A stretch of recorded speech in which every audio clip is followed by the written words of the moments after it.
Hello, everyone, and welcome back to Storm King's Thunder. This is episode 41. Yay! Who would like to give us a recap of last session? Yeah, I can. We finished traveling through the tunnels in the wall. We found somewhere that led outside. Let's see here. We captured someone that was in the. Oh, we also killed the queen giant spider and all of the little baby spiders. We then found a nest where they were keeping, I'm assuming, a barbarian captive. We tied her up, brought her into the rest of the place. Just remember that she's still there. Uh, then we activated the rolling ball trap. It almost crushed Leon, dealing 50 points of damage to him. And then we unnecessarily killed a statue, resetting the trap. After that, we went lower in the place and we fought that big snake thing. Thanks to our giant friend's help, we just narrowly beat the Remor Hazi. I probably butchered that name. Then we went back up. We read some writing on the wall after putting the hammer back in the ice giant statue. And then we got to this room over here. There were six giant statues circling around a giant corpse, and after our giant friend, which names escape me, I'm sorry, uh, did something else. A big giant ghost popped out of the giant corpse. And that's where we were. Indeed.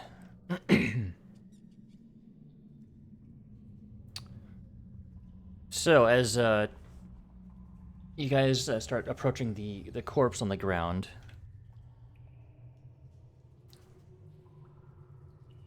a giant blue form resembling a cloud giant, incorporeal in nature, rises up. Does it look like Zephy? No, the corpse does not look like Zephyros either. I was talking about the cloud giant, but okay. Well, it does look like a cloud giant. It kind of resembles him, but is of course not him. Are you assuming all cloud giants look the same? How dare you? I'm not saying that, I'm just hoping for the best. Oh, that was the cloud giant we met at the beginning. Okay, got it. That's how you met me. I remembered someone.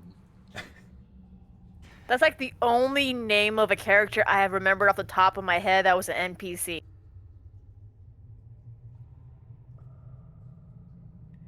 All right. In a wispy voice, you hear in giant, "Why have you come here?"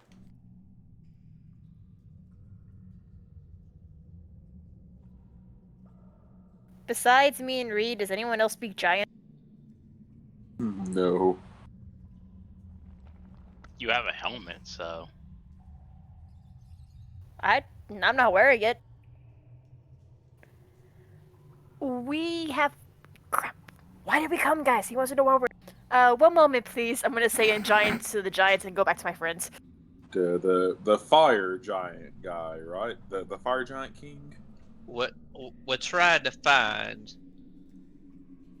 the we're trying to find the storm giant, the king. He disappeared. Oh yeah, Okay. we're either trying to find the king or a way on how to quickly end the what's this called, the crypt, the I'm bad with names. The thing that's making the giants go to war. Oh great cloud giant sir. How many things are we allowed to ask you? We have questions that hopefully your mightiness can answer.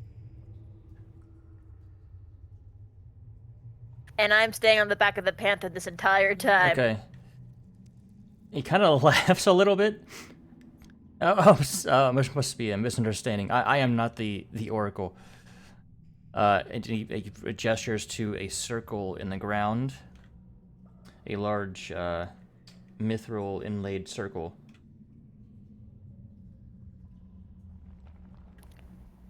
Ah, I too Then- had come here with my father to speak to the oracle.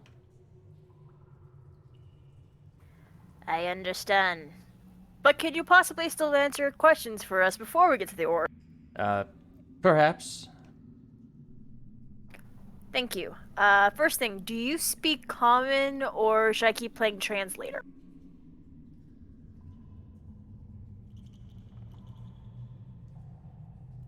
Oh, yes, my apologies. And he switches to common. I don't mind one way or another. She's gonna say this all in giant. I'm like, but my friends here, they may think I'm changing words on them, and they're probably. Well, I think Reed would correct you. Our friend Reed is meditating right now, so I would get away with. No, you wouldn't. Hey, that's pretty good. Yeah. Shit, is he on actually?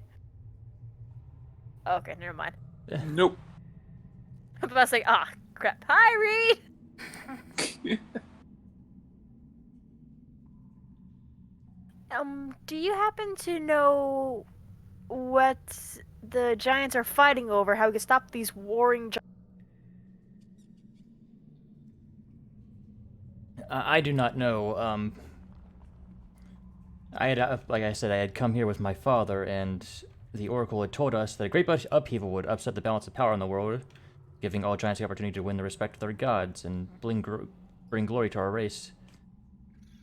It told my father outright that he would never be able to impress them enough to earn their favor. And it also tried to convince or tell me to step out from his dark shadow. Whose fight is it? Hey, who's your father? His name is Blackothgus. I will spell that for you.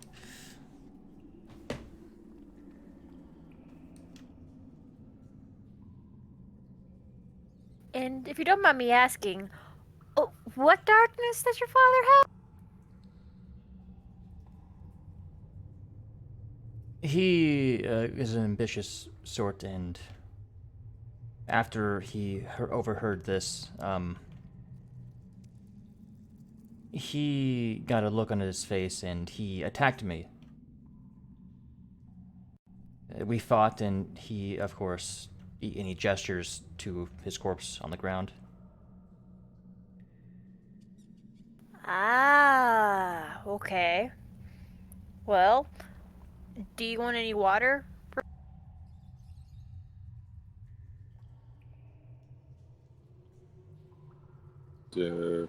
Badger, he's a kind of, no offense, but dead.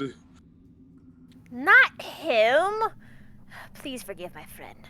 I am talking to you, the son, the one who needs substance. You're talking to the ghost. You just asked the Ah. ghost if he wants water.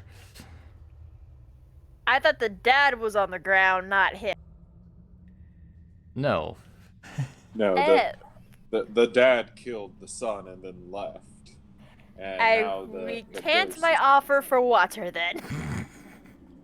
I got that mixed up in my head. I apologize.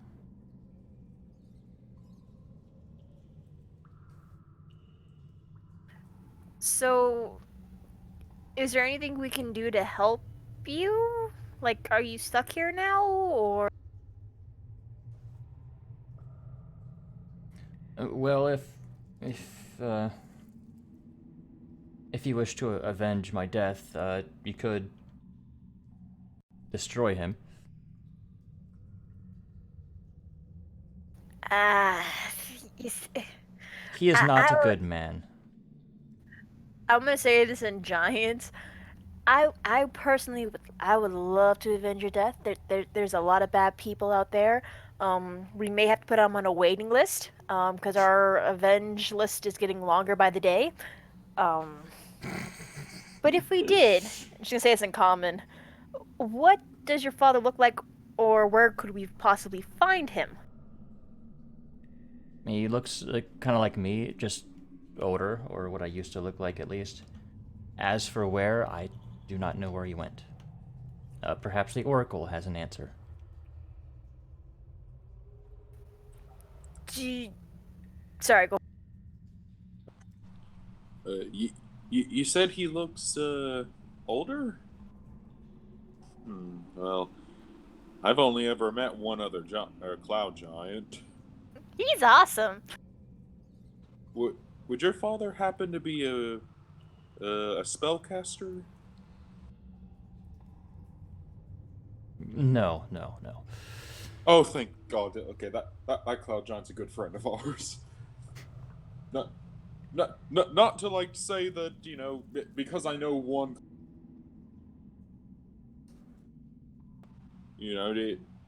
Ju- just easing my thoughts that my friend isn't evil. Bolchara, I think he understands.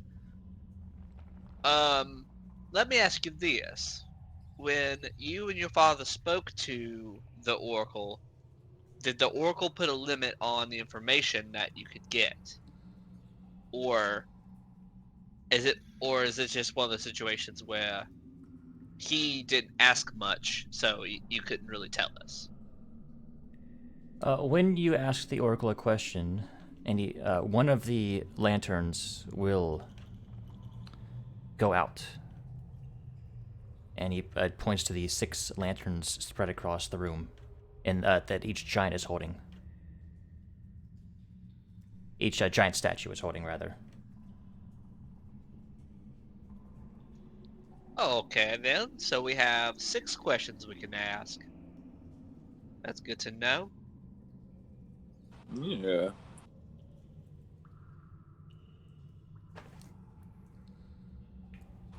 Huh. Well, I how would we summon the Oracle? You just walk up to the sigil in line, and Badger, you looking at it? This is the Kong sigil rune, which means king. And as Rizwin will King translate, Kong. it's the king rune.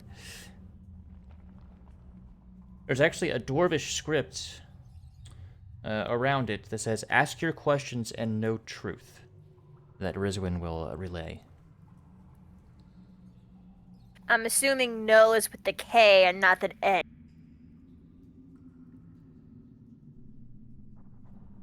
Like it's not gonna give us false information.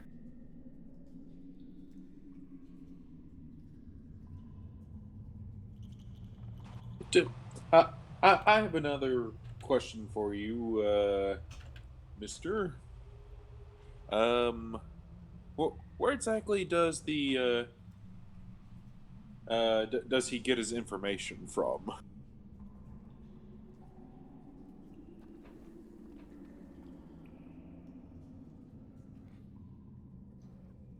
He shrugs. It's divine. Oh, so gods tell him. Reed just does relay that the rune in the center is giving off divination magic. Ah, Wait, okay. so is the Oracle a person or is it a thing?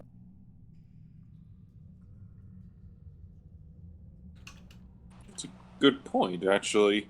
I thought the Oracle was just a giant that was a prophet.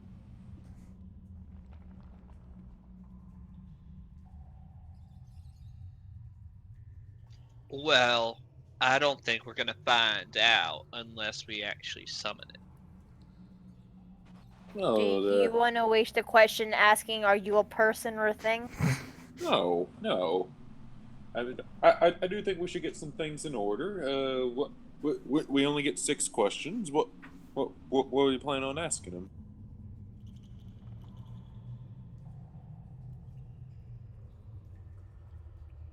Well, we need to know where the storm, where the king is. We need to find out see if if we can find out a way to end the little dilemma we have with the giants. That's 2 questions, and then we have 4 more questions we can go with. But we're probably best off going with the questions we know we want to ask, and then ask questions based off of our response that we get. Huh.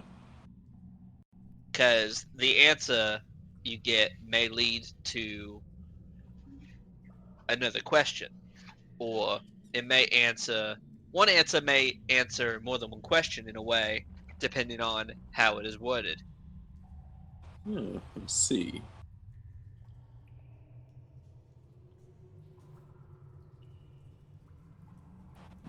Needless to say, I know we're all thinking it, but we're kind of just putting mission first. I'm sure all of us have some personal questions we'd like to ask.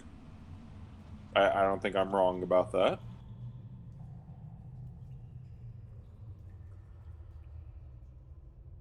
There's no doubt about it, but we should find out the critical information that we came here for first. Oh yes. All I'm saying is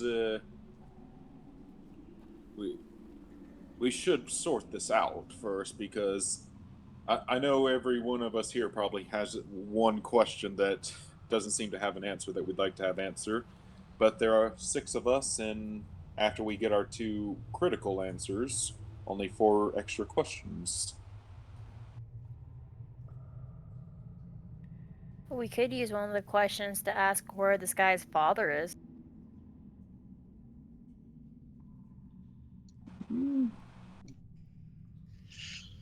That may not be the best use of a question.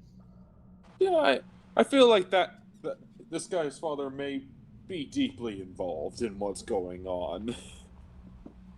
Especially if he's very ambitious. I think we're gonna find out more information down the road. Somewhat if it's truly like if he is truly an important figure. Yeah.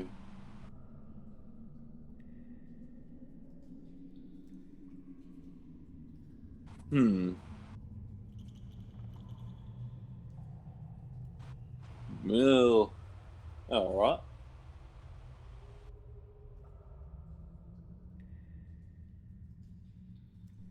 Hmm. Oh, then should we just go for it and just decide who gets extra questions along the way, or should we decide that first? I'm trying to think of what questions I would ask because I already know very basic information, but at the same time, I don't know what to I guess ask that would be appropriately depth, if that makes sense. Yes, I know what you mean. But I was thinking about asking. Well, I think you all know the genre of what my question would be about, but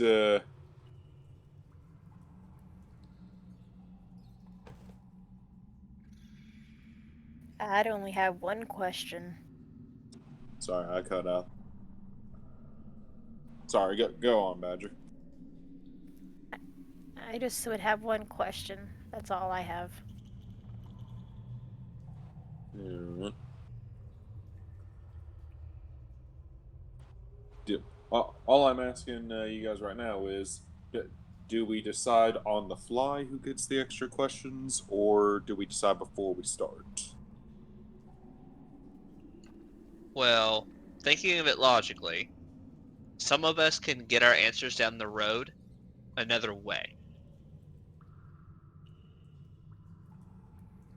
So, what we need to make the decision on is who are those people that can find out the answer along the way, and then if it's a like, let's just say if it's a harder question to answer that you may not find out outside of divine means, then they should have that question. Ah, I see. Well, I feel like my question falls somewhere in between those lines. Like what?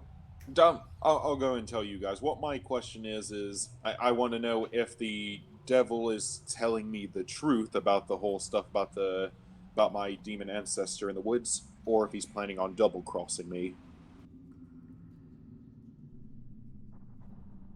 Because while I do believe what he's telling me could free me from my contract, I don't know the exact terms of the contract. Perhaps being free of the contract means the devil has free range to kill me.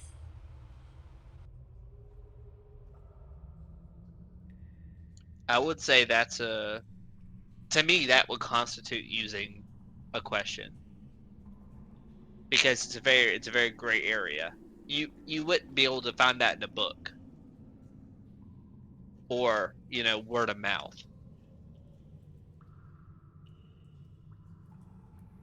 Indeed. What about you, Leon? I'm sure you'd like to know more about this long gray-haired fellow with the.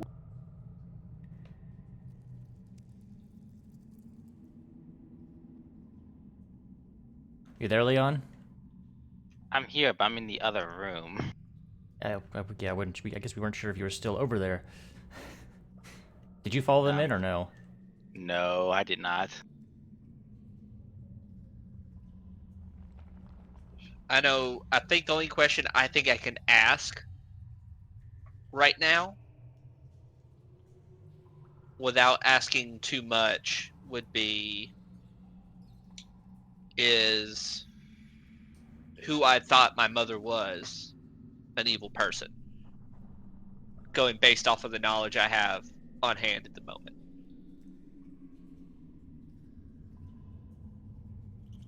Well, also be sure to keep your questions in absolute truths and not opinions. I think gods typically don't see gray areas; they usually see yes or no. Like, like if you ask, "Oh, did my mother love me?" or something like, would a god see the absolute yes as the person that raised you, or as the person in who was your actual birth mother? Well, the only way I could word it is uh I'm just saying, word it however you guys please. I'm just saying, be sure don't include gray areas in your questions. Look for absolute yeses or nos. Can they answer questions that may no longer be around?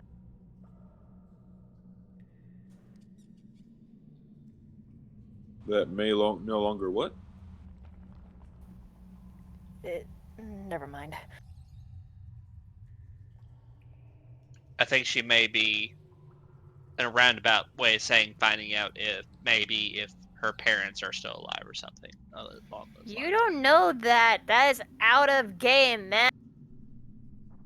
The hell? Is that out of game? Because that's kind of what I was assuming as well. I don't think she's ever said it in game. She doesn't like talking about her past or her parents. Ah, fair enough. To be fair, she's never really discussed anything with me either. This is true. I apologize. You need to do that. You really do need to do that. I'll do that. I'll do that right now, tech typing wise. Improv time, fish. Story of my Improv. fucking life. At least I'm not asking for another pet to see if the Oracle will come with us. No, but that would be my question. Is it wouldn't be worded in that way, but it would be kind of worded, you know, trying to figure out for what with what I know, is this person bad or along those lines? That would be my question. That's something that I would find out down the road most likely, but it may be too late. Yeah. Oh, how about we just do this? And I'm saying this out of game. How about we dedicate 2 questions towards the mission and 1 question for all the people who are here right now?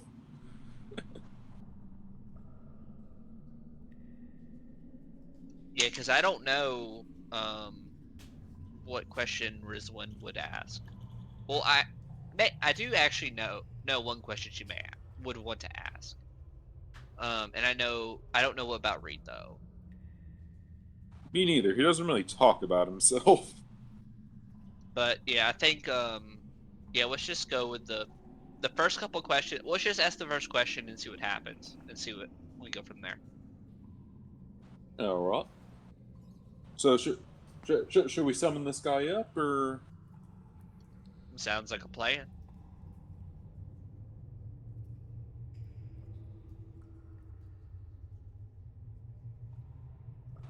Okay, Badger, you read, Giant. Do the thing with the signal.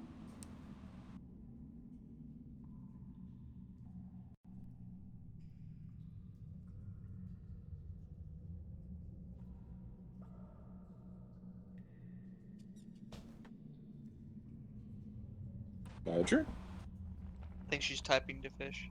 Ah, fair enough.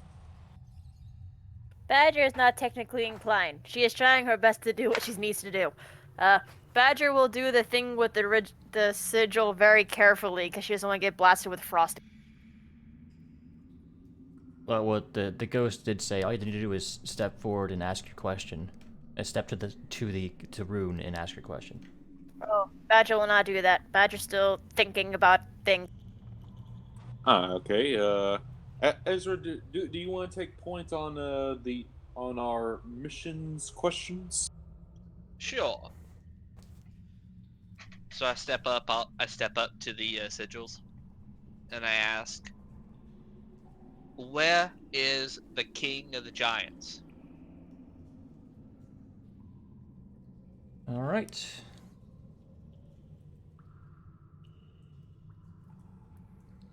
In a booming voice in giant, unknown.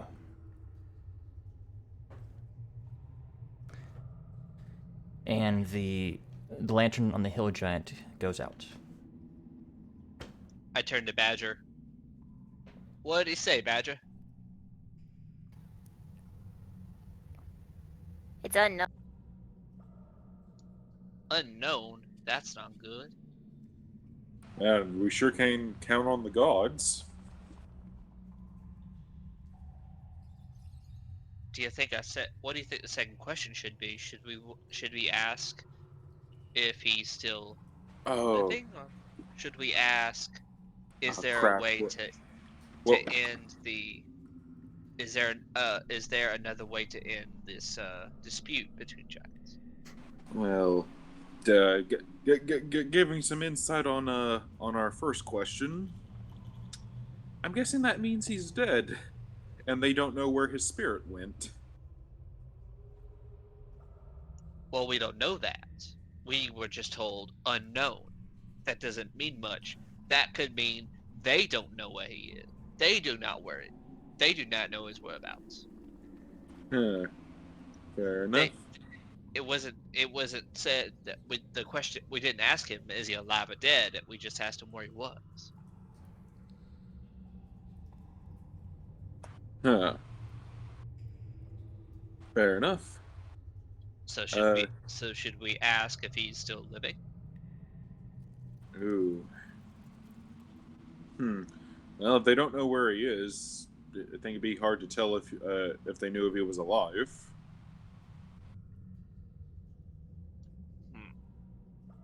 Should we ask? What is the way? Again, what was the name of the whole giant thing going? I might cut out again. What was the name of the whole giant thing going on? The big war. What was that called? Harshnag says the ordning. How about this? What is the quickest way of stopping the ordning with as little bloodshed as possible? Okay. I asked, what is the most peaceful way to resolve the ordning? Find a magic conch of the storm giant king Hecaton. Use it to visit Hecaton's court. Root out the evil therein. Of course, that is also in giant. And then I'm assuming I would at this point I'm assuming I'm just like looking over to Badger after each speech. If not her, then Reed can as well. Or Harshnag, Okay. too. Okay. So that's a much clearer answer. Hey Reed. Okay, sorry about Oh, that. good, you're here.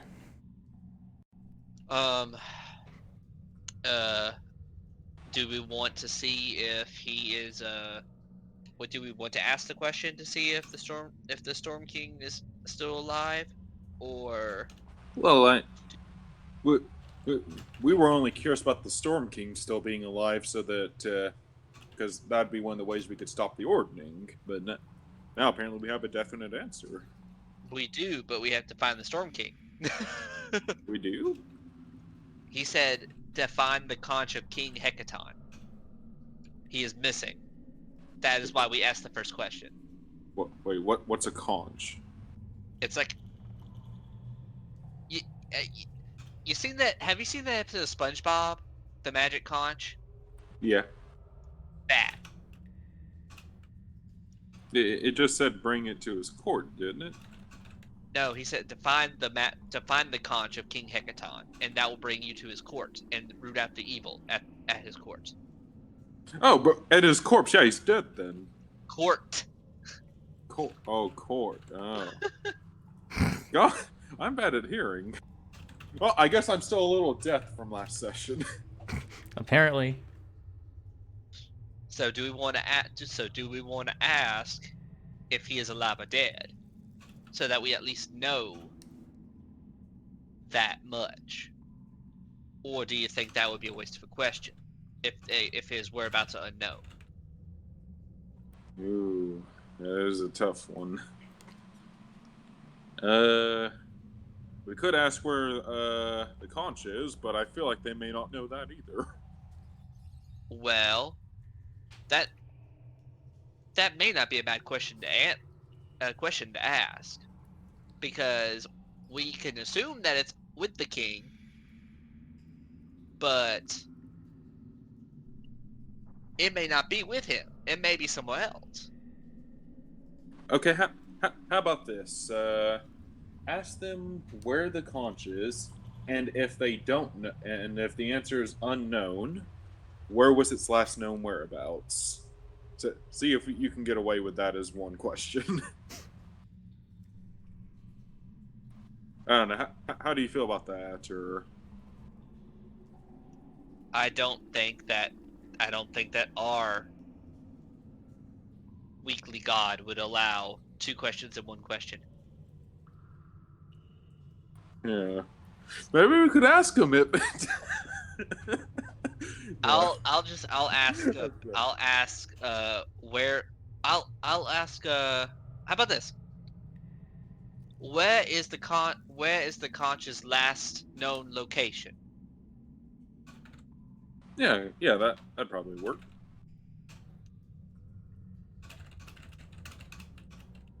I'm definitely down for that question. All right. Do you ask that? Yes, I do. In the clutches of a giant lord. Gonna go on a limb and say it's the fire giant guy we're looking to take down. But we don't know that. Again, Pachar's going off of simple-mindedness. Like, the same reason why I thought the only cloud giant he knew was that guy's father. So do we want to ask the question now? Yeah, we Who can. is the giant lord? Or either that or the... I'll let you take the ropes on that one fully, if you want that to be the next question. Seems to be the most logical question. Yep. Yeah, what is the name of the giant lord that owns the conch?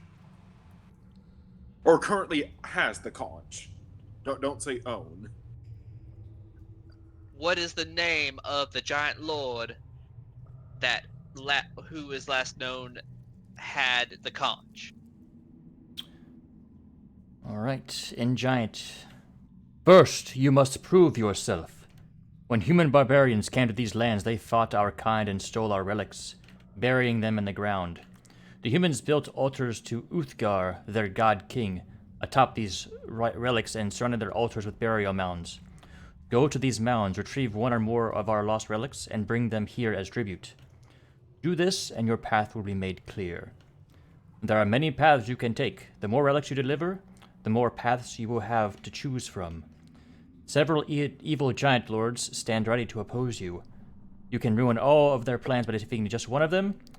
Which one that is remains to be seen.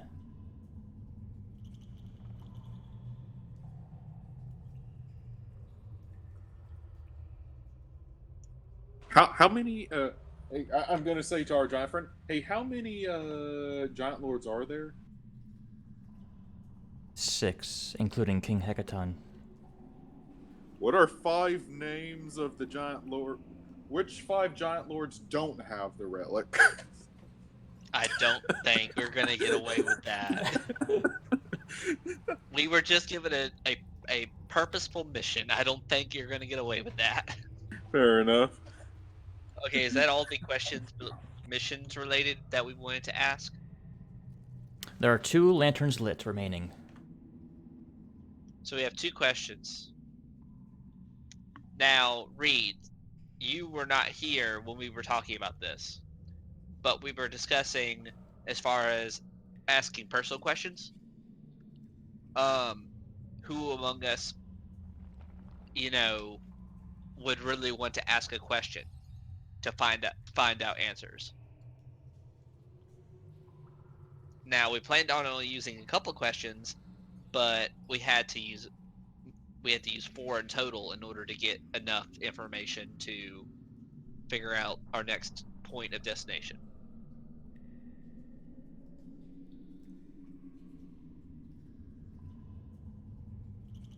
Okay. So the only 2 people I know, Snub and I, have questions that I would say would qualify to ask the divine source to get information from, but at the same time, don't want to be greedy about it. But So, like, if other people want to make wishes, I'm completely fine with just leaving it up to chance, and we all roll to see who gets the highest. No, I think I'm fine. I don't really need to ask a question.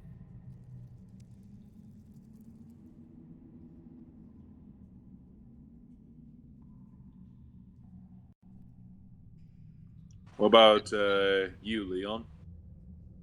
Leon's not in the room. Oh. Like, he's fit in the game, he's not in the room. Ah, okay. Reed, something to note. As you become looking around with your detect magic and stuff, and you look up at the portal itself, with your passive passive arcana, you get the sense that it probably stays open for about an hour, and there is not a way to open it from this side. Okay. Can I estimate about how long we've been here? Less than 10 minutes because your thing is still up. Oh, okay. It's just something to note. So I know my question, and Polchara knows his. So the only people in the room besides us would be Rizwin and Badger. And I don't know. I kind of know what Rizwin would ask, but I don't know if she would want to use a wit. She would want to use a lantern to ask that question because it's something she could possibly find out by herself.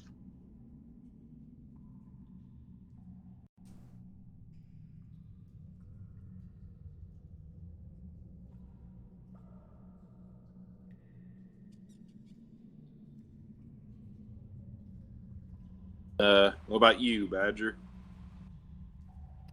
I have a question, but your life is living, so yours is definitely something we should find out. But like I said, if you want to ask a question, I'm completely fine with like everyone that wants to ask a question, just leaving it up to chance to see who rolls the highest.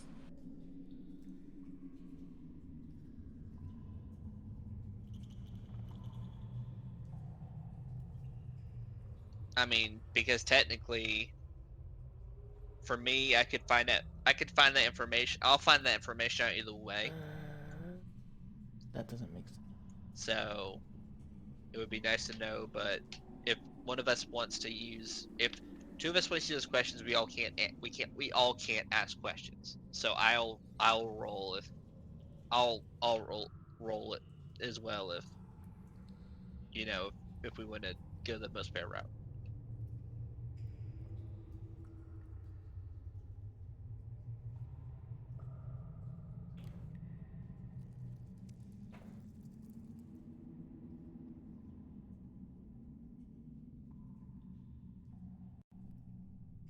I am going to say, since it's just, it'll be Ezra, Polchar, and what, Badger that might? Yeah. I'm going to say Badger will lose this roll. So Ezra and Polchara are more than welcome to ask their questions.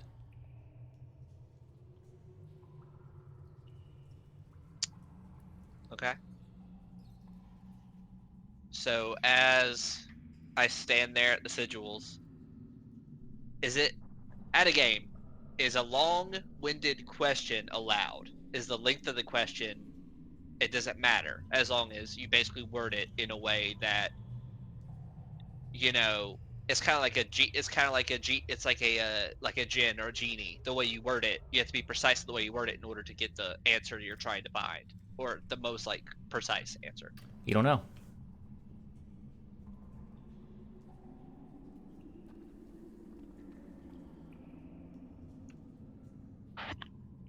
Dang, we could have used one of the questions to answer that. Um, I am from a different kingdom. My family was framed for was framed for the murder of the queen there.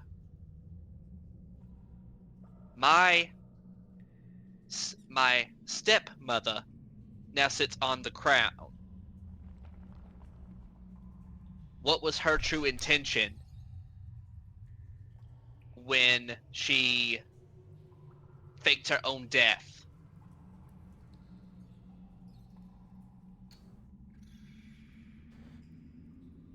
Hmm.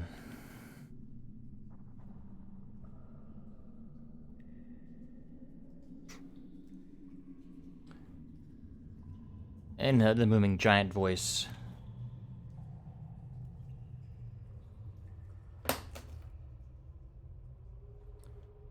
To remove suspicions of herself.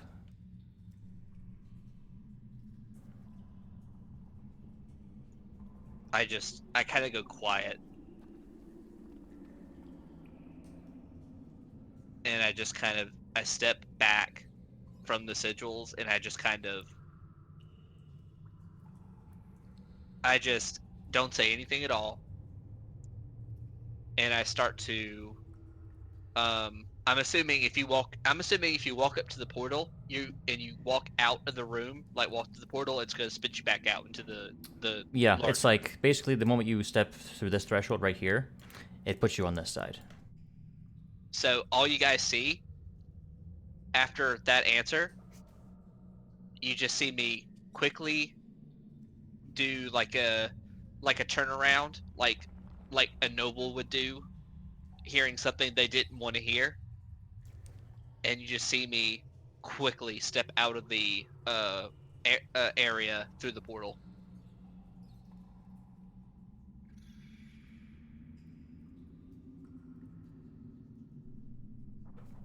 Didn't want to believe your stepmother was a piece of shit, huh?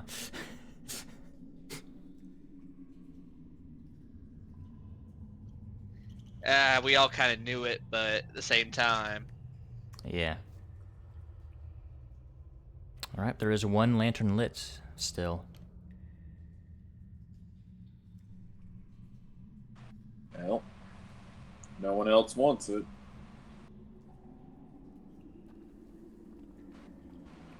I guess I'll take it.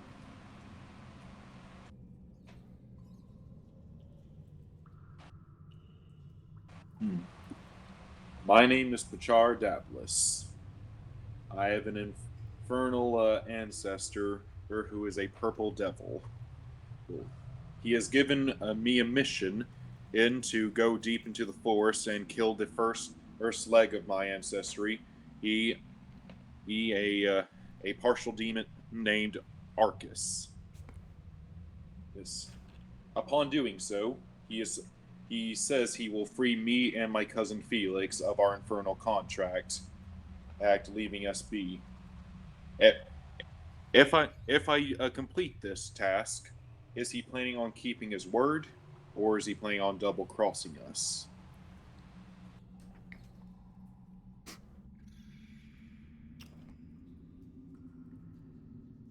In your own words, a devil keeps his word.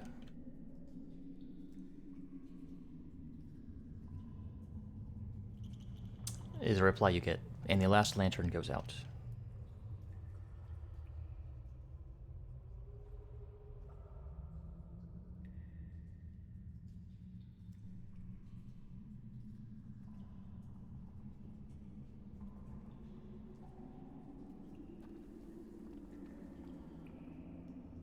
Uh, I'm also gonna walk out to try to catch up to Ezra.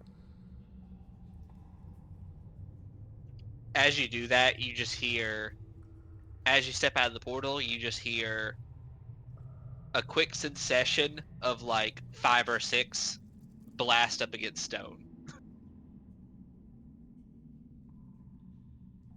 You know, this is kind of a sacred place, Ezra. And I just kind of look towards you with like this. It's not quite a death glare, but it's a glare of just like you can see how royally pissed off I am. Well then, appears you got an answer you weren't quite happy with. Yes, who wouldn't like to hear that the person that raised you is actually a wretched woman that most likely got you and your father exiled. Oh, and happened to kill your real mother too.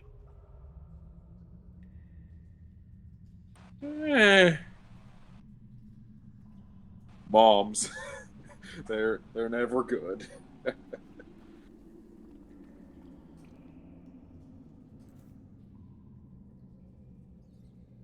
But, yeah, that's awful, man. Like, uh, but, but, hmm. Not exactly quite sure what to say about all that, Ezra. Nothing much else to say. But now I know It's, what it must. Now I know what I have to do.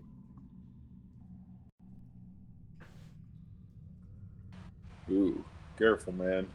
And revenge is a path that's very dark, and once you go down it, there's no going back. Paul Charles, there's nothing I wouldn't do to clear my family name. Just like there's nothing you wouldn't do to save your cousin and yourself.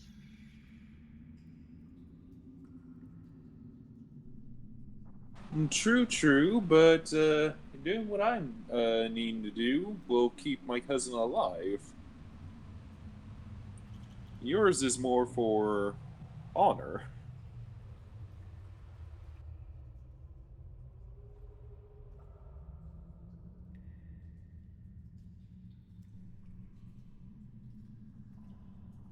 All I'm saying is that there's a difference between what we do in the battlefield and what we do on our own terms, Ezra. Uh, I have made a point to spare as many humans or innocent people in a fight as I can. That's my choice to show mercy.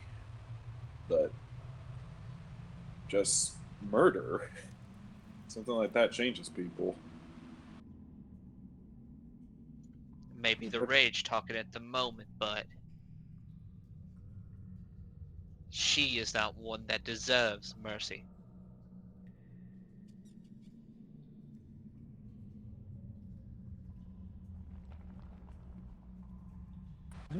Perhaps, but your dad's he seems happy where he is right now. You're doing being like well off ish. You're starting to sound exactly like my father. Well, I'm not going to stop you from doing what you want to do. I'm just take it from someone who has devil blood. It's very easy to get tainted. But it's what we choose to do with our inner evil, or that makes us the man we are.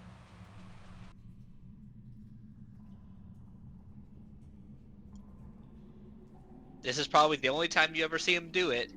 He kind of gives that kind of like rich person huff that you would see, and he just kind of starts walking towards the like in the direction like towards Leon.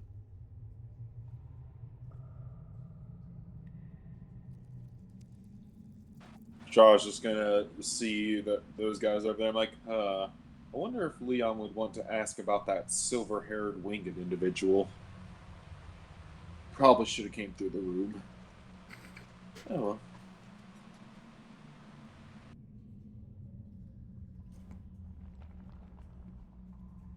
well. For those that are still in the room, Harshnag walks over and come. I will make a map to show you. I know where these mounds are. I will make a map to show you. He walks through. We'll follow. The ghost says, but before you go, a gift. I won't be needing them anymore. Take my armor and the opal in my hand. They may prove useful. Okay, I'll try to take off his armor. With the Rizwin and Badger's help, it's not too difficult. When you take the armor off, it actually shrinks down. And this, the armor and the opal are giving off magic.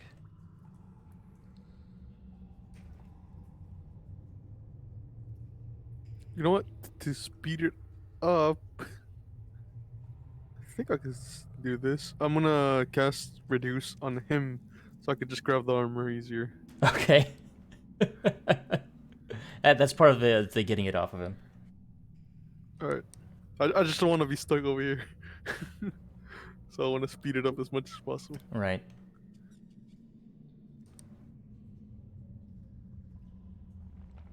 Yeah, the Alright, breastplate does appear to be like a little golden, but it does have magic. And it does appear to resize itself. Okay. Then I'll quickly push, well, not push, just hurry Rizwin and Badger through the gate, telling them, "Oh yeah, if we get stuck on this side, we're stuck here." Is there anything we can take back to a mother or sibling for you? I do not have any, but thank you.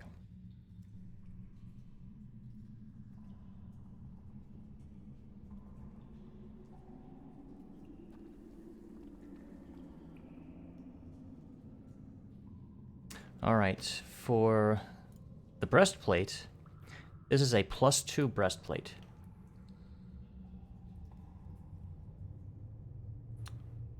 And the opal is a triangular, a fire opal measured about 3 inches in diameter, or 3 inches on each side, and half an inch thick, and has a fire rune, the Ild rune, shimmers in its core. And it is slightly warm to the touch.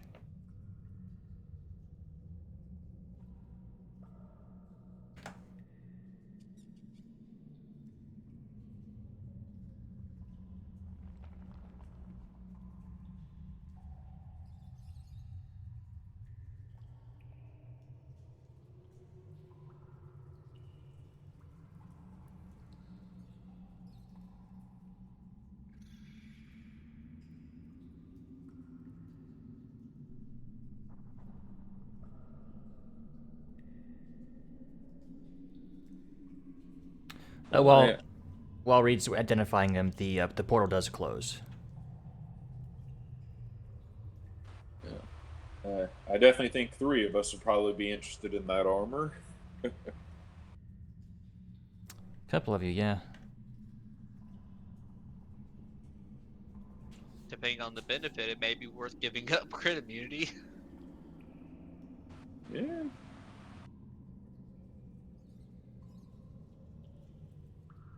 Let's see, your ACs would basically go up by 2.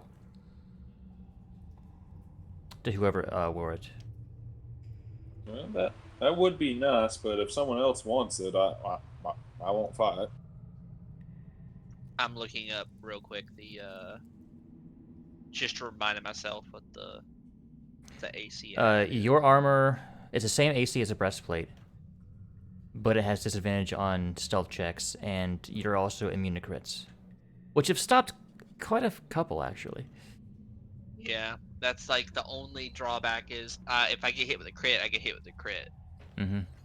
But at the same time, though, if I get a +2 breastplate, that increases my chances of not getting hit. Mm-hmm. So it's kind of the drawback. I'm not gonna say right away I'm gonna claim it. Leon. Hmm? At a game, we got a +2 breastplate. Is that something you'd be interested in? No. Because I don't know exactly which armor is, so I would just figure let you know about it. Yeah, a breastplate is medium armor. Leon has heavy armor, and it's also a +1 armor. Plus his negative stat and dex. Also that. Okay. So it comes. So But Badger can wear it. that's true. Badger can wear it. What? This can be helpful for 4 of you: Ezra, Pulchara, Badger, and Rizwin. I guess the real question to ask is who is it gonna be the most beneficial towards? Well, I mean, I can raise my AC on the fly, but yeah.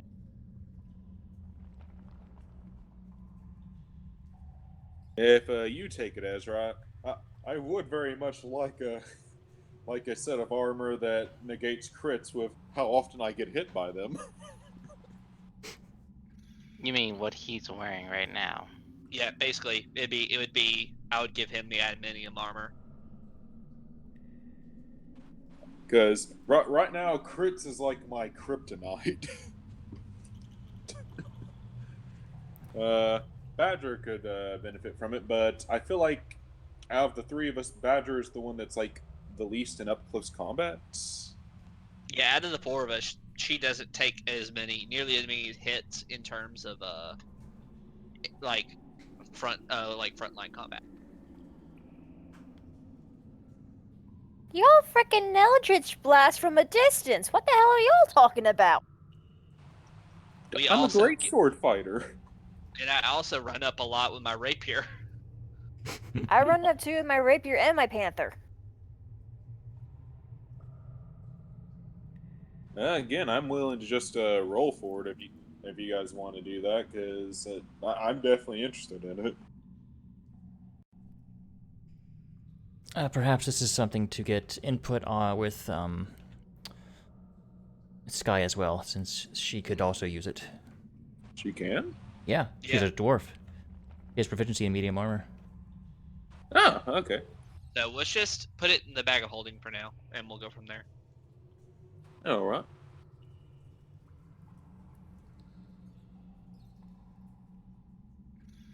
I feel like that's the first magic item I ever thought, man, and that kind of benefits any one of us that got it. Yeah, everything else at this point has been like, oh, this will be very good for this person or this person. Like it's been an easy choice. Yeah. Yeah. This one kind of benefits all of us, and I know I want it, but I know you want it, and I know Badger want it, and Rizwan will definitely want it when she hears about it. I'm okay without it. I was just saying that I am not a range. Most of the time you are, though. Let's just progress the storyline. Agreed.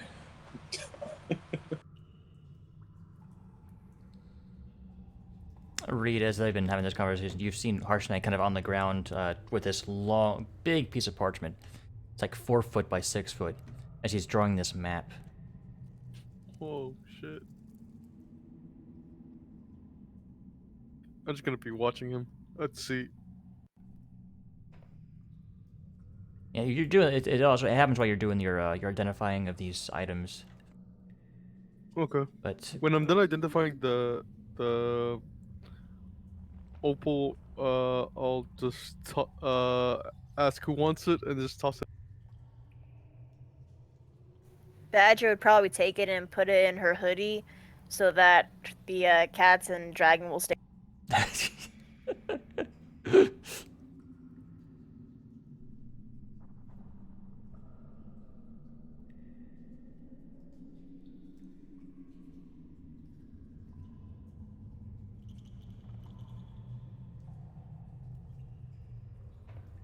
Okay, so I toss it to you then.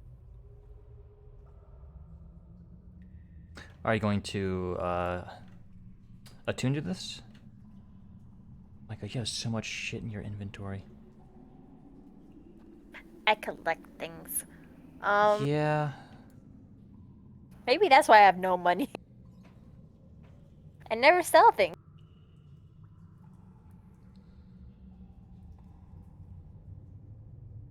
He rolls this up and gives it to you all. I am going to stay here for a bit.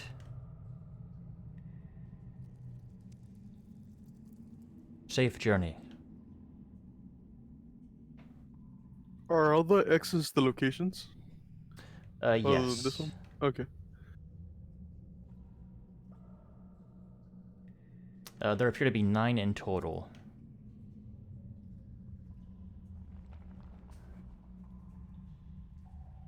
So we have.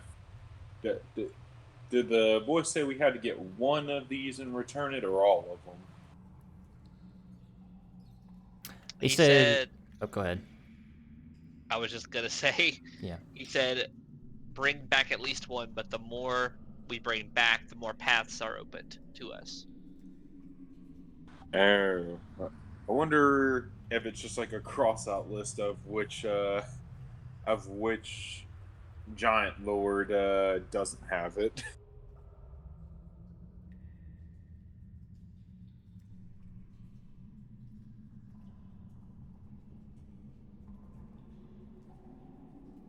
I'll go ahead and tune to it while I have it in my pocket.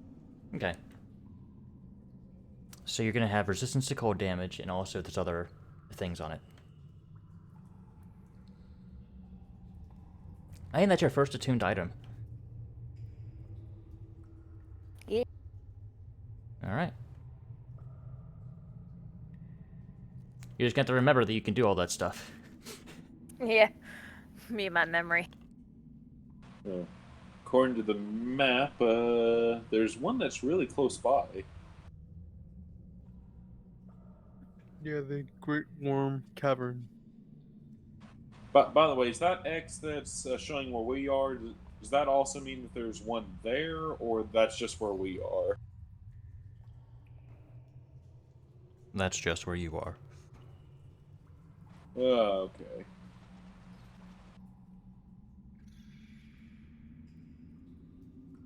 Huh. Well, how many should we get then?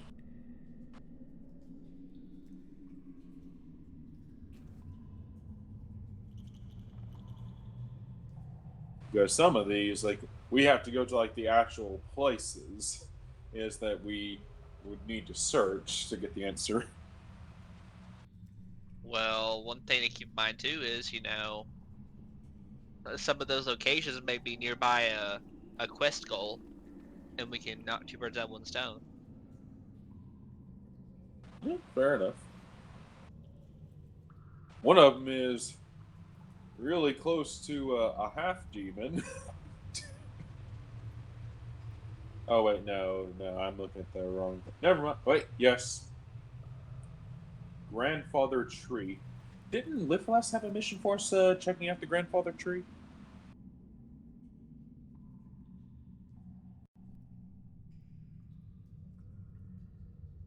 Yeah, it was to find his creator or master. I don't exactly remember, and Yeah. he was in that forest.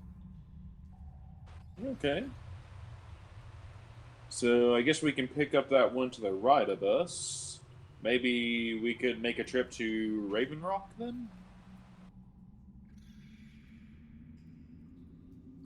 We can do that, and then go to Mirror Bar, and then teleport. Probably need to restock on some stuff after a little bit. Maybe upgrade some stuff, depending on how long it all takes. Yep. Alright. So I guess our next destination is the Great Worm Cavern. Sounds like a plan. Sounds ominous. Yeah, Let's makes me do think it. of that thing we fought. Oh god, worms. Those are kind of like snakes. Ew. Well, are we heading out now, or do you guys want to take a long rest here? I'm assuming that it's going to take us at least it's going to take us a day to get there.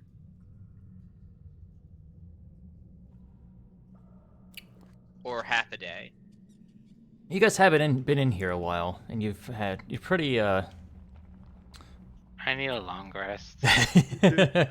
Yeah, and oh crap! Pachar's gonna just start running upwards.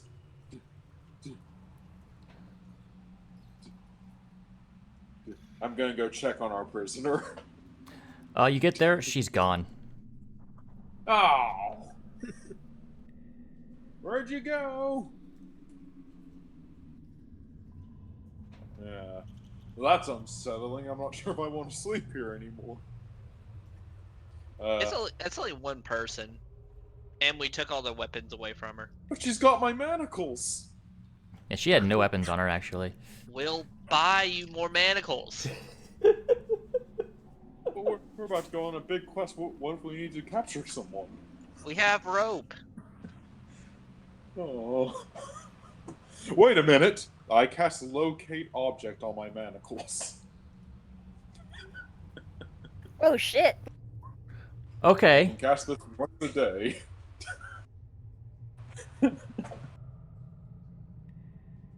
Just when Fish is like, oh, I don't have to worry about that anymore.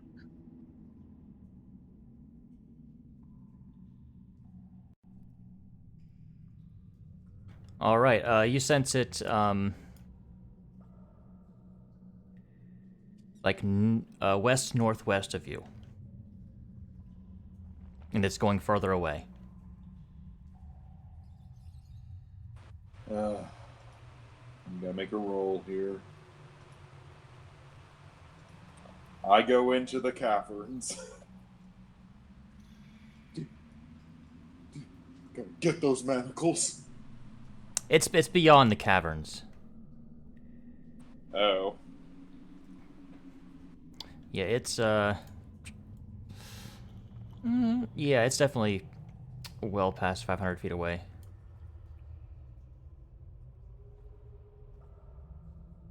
I would pursue it if I still had fly left in me.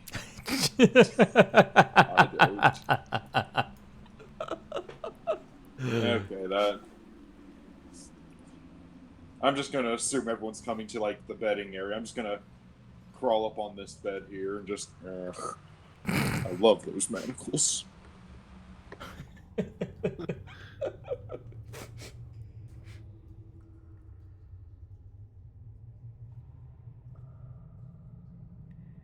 Hopefully, stone statue guy doesn't reform in my sleep.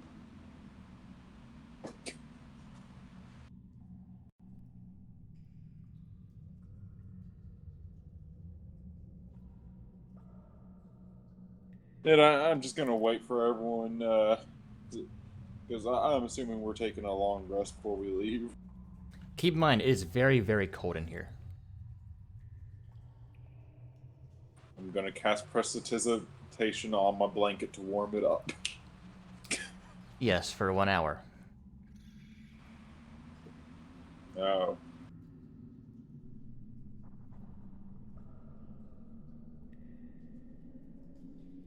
Well, this is why you bring a winter coat, an extra set of blankets, and a sleeping bag. Oh, and a bear pelt. Actually, What's anyone all want the bear pelt? right? Sorry, what? Could you sleep over here instead? So we can all be together so I can do the dome? Oh, sure thing. Anyone want a bear pelt to keep warm?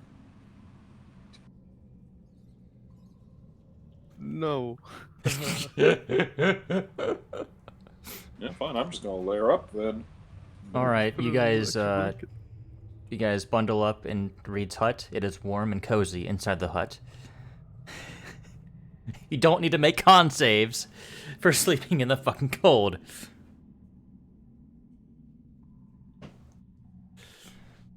But God, Reed, one day you're going to you're going to be an amazing wizard that's going to make a spell that makes a literal house around you, that's furnished and everything, and you can call it Reed's Manor. I was actually thinking of that.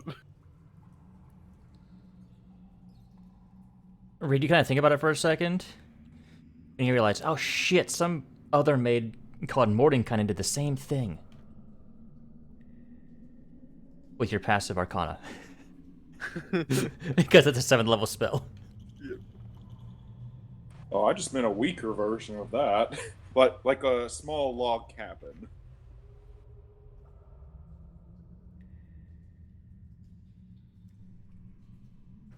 I mean, Reed's already come up with a fancy spell. Would you like to describe it?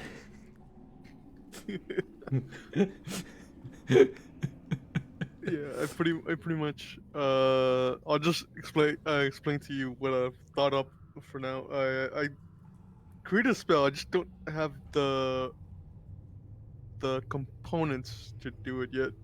But it'll essentially create a small tent with a bed inside.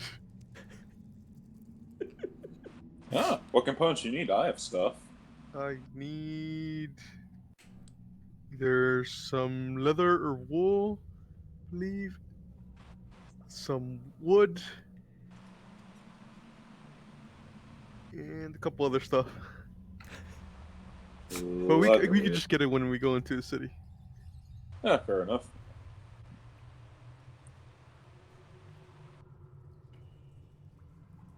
I'm gonna take a big old long rest inside this cozy little magic teepee. Did you write out for this thing yet, or no? Did I what? Did you actually write it in your? I don't see in your sheet yet. Oh no, I know we haven't talked put in my about it, sheet. but I was gonna put it in my sheet as soon as I got the components. okay. All right, you guys get your full rest. When the dome fades, it's a chill hits you immediately. Except Reed, and except Badger, because I already have my crag cat cloak on, my hoodie with the kangaroo it's pouch, specifically because of that opal you have now. and that.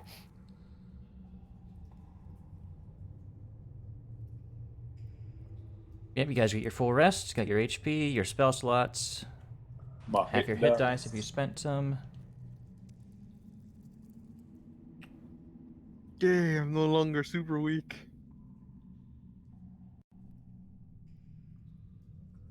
Tell you the truth, even without spell slots, I'm still pretty tough.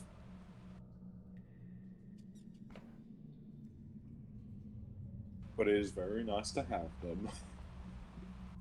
Well, Reed was always on 3 strength for a while. Oh yeah, you cast Wish. Yeah. He saved your ass. I didn't say it wasn't appreciated. All right, well, what would y'all like to do? I'm gonna give my manacles to Flotara. I appreciate Reed, but it's not the same. You hold on to those for when you need to restrain someone. Alright. Next time I'm gonna get like an entire box full of them.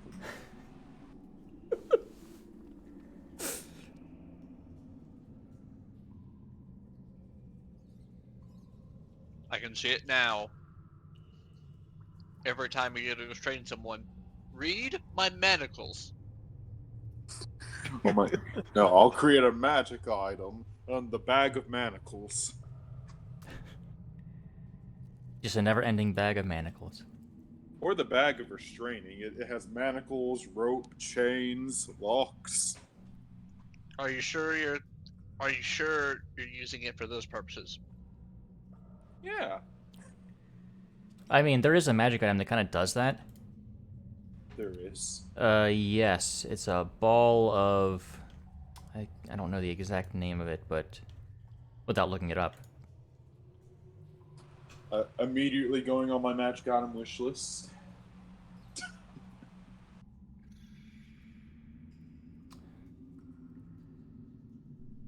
Like iron bands of something.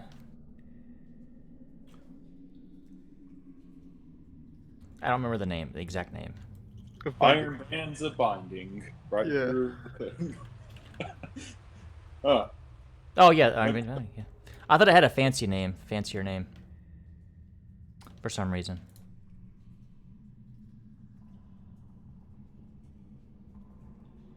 Yeah, that's definitely going on the wish list. Anyway, we can continue while I read.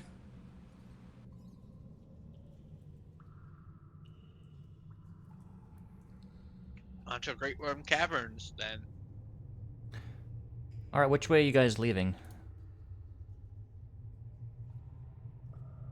I still want to check out those few hallways up top that we didn't get to go to.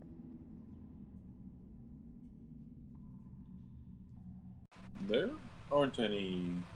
I think we explored everything. No, Yeah, remember how our this is the friend here end. lifted me up, and that's how we saw those. Oh, those? Alright. We can check those out. With the carpet of flying, it's easy enough. In these sections, up here and down here, It's when we first entered. Yeah. in these two sections, there are appear to be levers up in there, but those are like 10, 12 feet off the ground. I want to have an Yzma moment so bad right now. Read. Pull the lever. I'll pull the lever. Oh shit! You want to pull a lever? Okay, make an athletics check. I am on the carpet with Reed. I do not just being on the ground. You have disadvantage. Okay, it's gonna be lower than that then. And the DC never is mind, much it's higher than 12. what the DC is higher than what you can roll. So, all your might, you cannot pull this lever. Can I attempt? Sure. Disadvantage.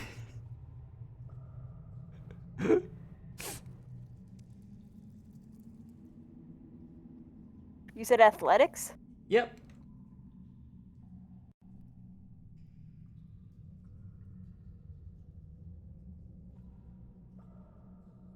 You wouldn't be able to do it either, even with your max.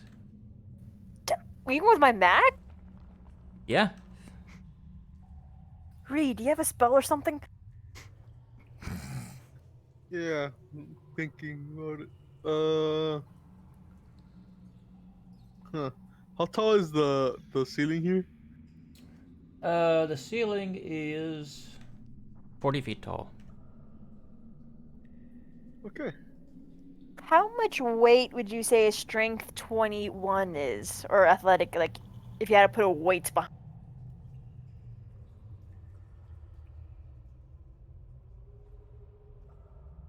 It does appear to be like frozen in place too, so that's just making it slightly harder. I I would don't know like if to you'll use allow my this, new. but I like to use my rune to warm it up with the fire.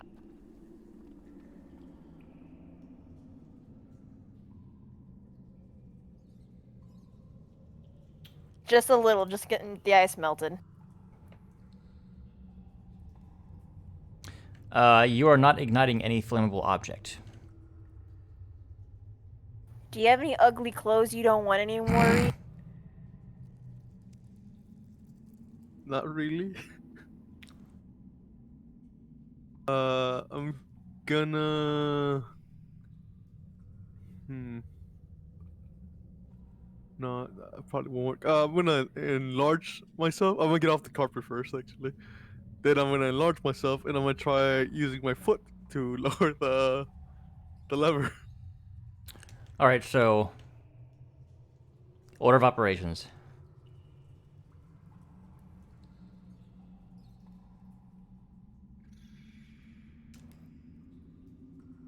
What were you doing again? Just order of operations? Okay, I'm getting off the carpet and Okay. basically standing next to the lever.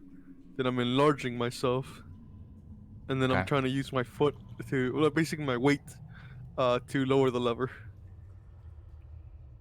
Okay, you attempt. It does not budge. Dang it!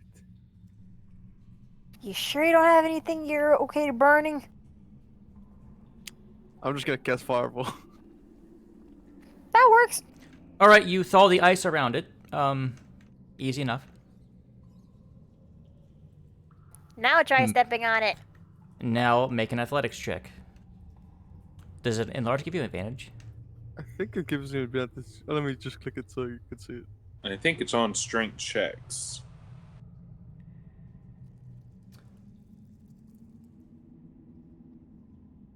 I mean, it is technically a strength check.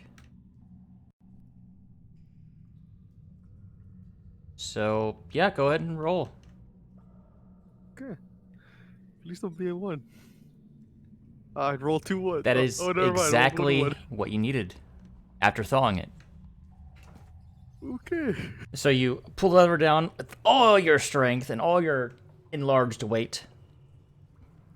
And the sound you hear, Badger, you recognize this, is of a large stone dropping. Dropping? Mm-hmm. Those of you that are in the hallway see one of the large stones has dropped. Large stones where? Oh, the original traps? Yes. This one here has dropped.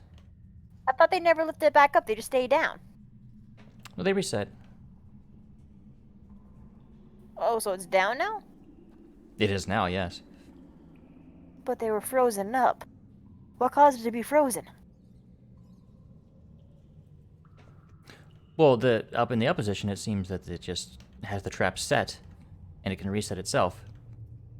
As far as you know.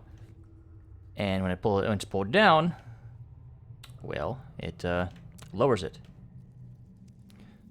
It seems like this is a way for them to close off the temple without. It's just a way for them to close off the temple. I think we should lift the lever. Okay. No. Read. Let's not lift the lever and not tell the guys what we did. All right. Just for a little bit. All right, just only use the same trick. You. Oh, we're not you gonna kind see of the others. make a Constitution saving throw. Read. Looking. 10. Your movement speed is lowered by 5. As you, or you're back a little bit. Ouch.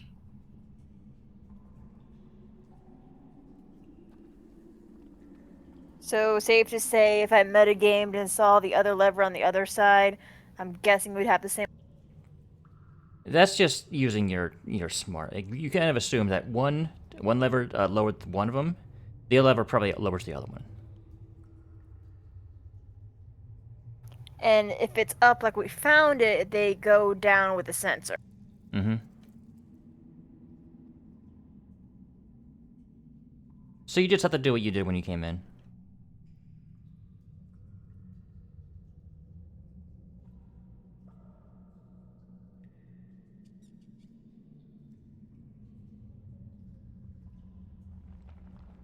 Okay. All right. You guys leave the temple? Yeah, I want to. All right. Okay, everyone. 1, 2, 3, go. And 1, 2, 3, go.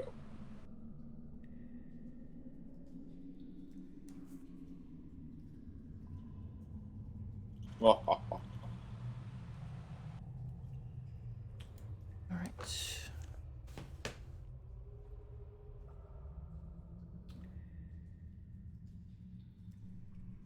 To the great warm cavern. Yeah, away.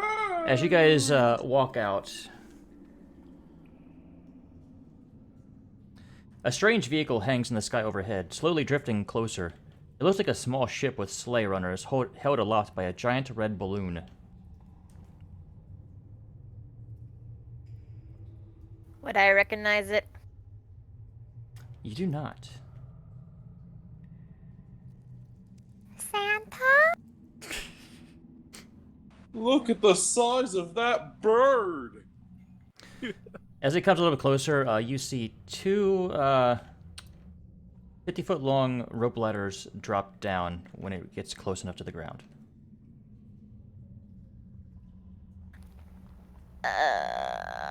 Badger's gonna back up just a little. Can I take a look to see if there's anyone on it? Make a perception check. Oh boy.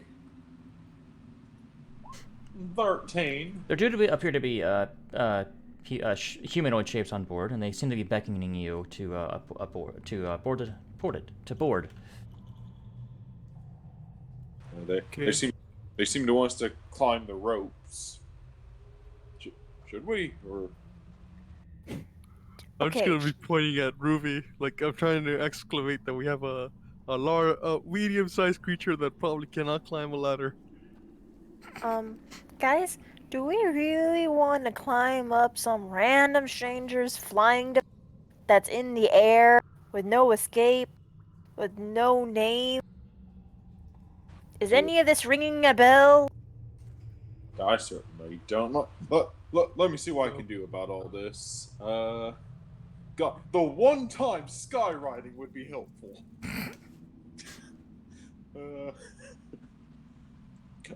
I could cast fly on myself and go up there and talk to him. Why doesn't Reed just cast message?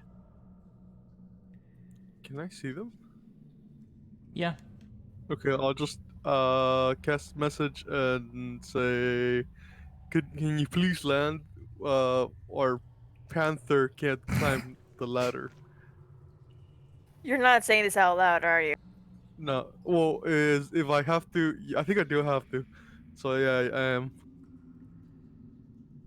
You hear Don't. back, can do, and it, the letters go up while it slowly descends.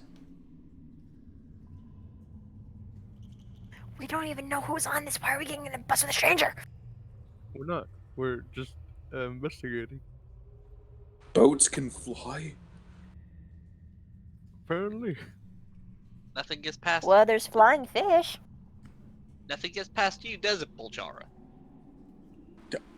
I don't know. Oh, I grew up in a farm village. I didn't know there were like man-made stuff that could fly. As it lands,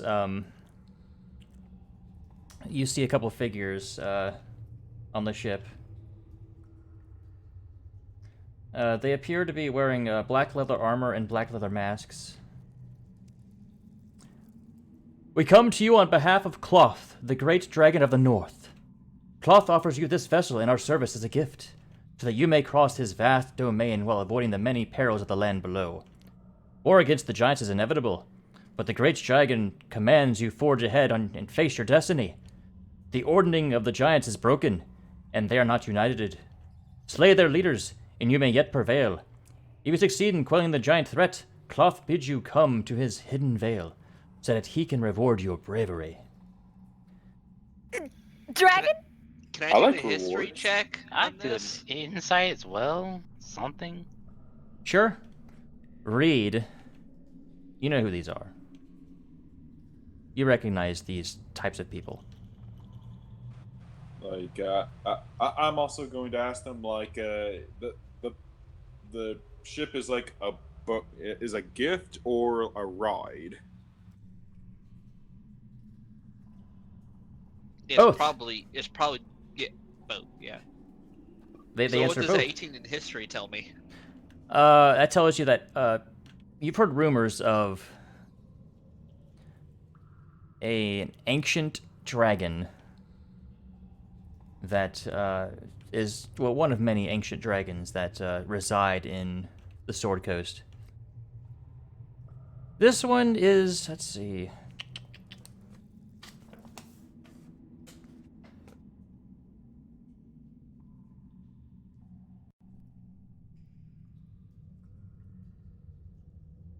Well, you don't know where it is, but you know it's somewhere in the north. Just rumors of a giant red dragon. Leon, you know these are cultists.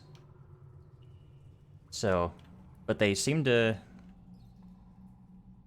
have brought you an airship. Real quick, I'm gonna take a breath and then ask, very calmly, remove your masks.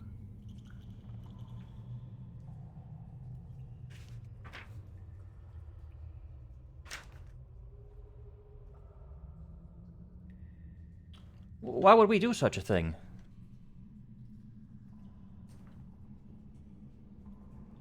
We don't know you. Obviously, we cannot trust you. I want to Now, add. please remove your masks.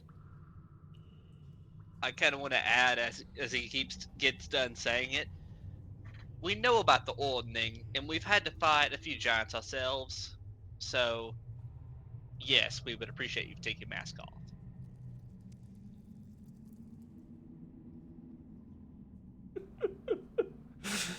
Oh.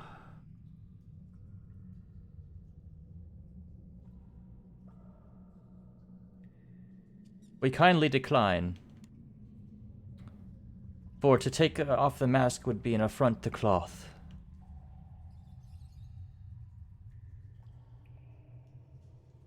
But is it not our service you desire for Cloth? So taking off your mask would be of service to Cloth. Basically, be spitting in his face if you don't.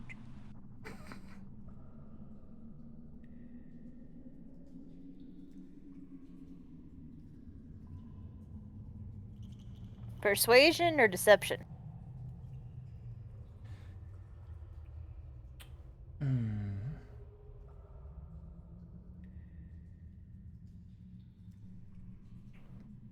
We appreciate your attempt, however, they must stay on. Okay. Then, shaking a little, and with a tremor in my voice, I say, well, that was not a suggestion, it was an order. If you don't, I'm gonna kill you all.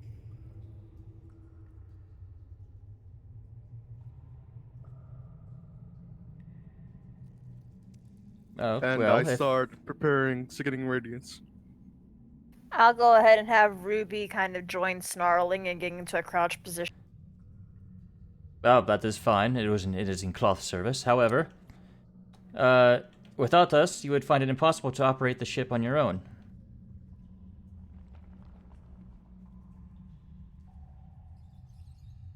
Why not just let us figure that out for ourselves?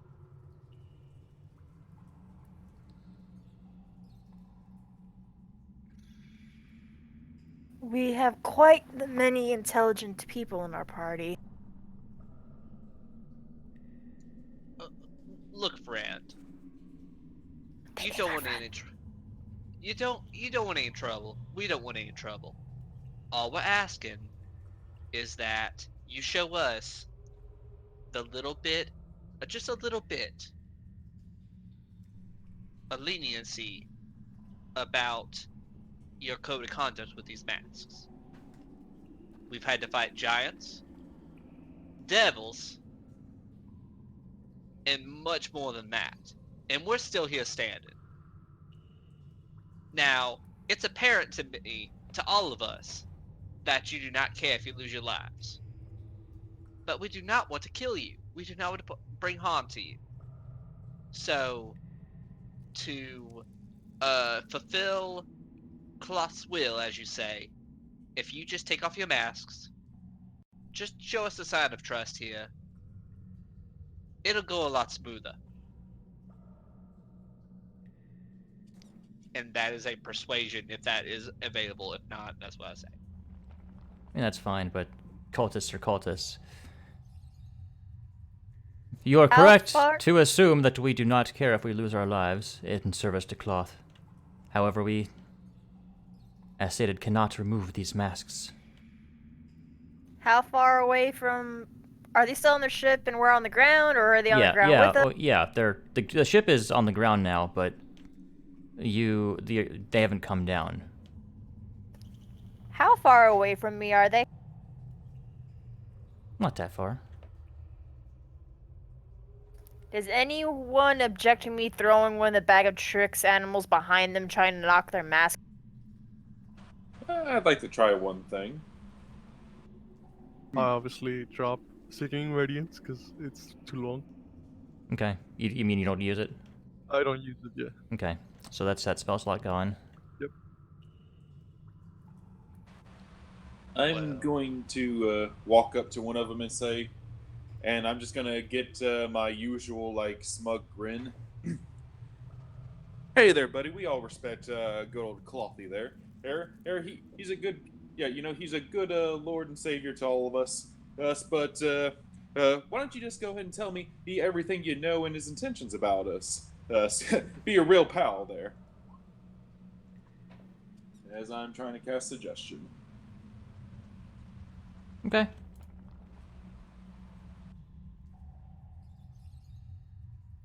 Oh, and he has disadvantage if he has to roll because of the liar. Okay.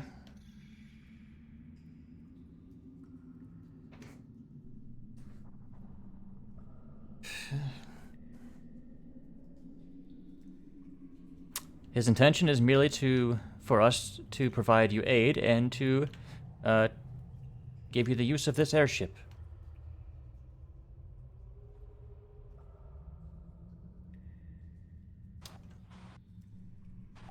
Yeah, I'm going to whisper into Reed. I basically just did my truth, my lie detector spell on him.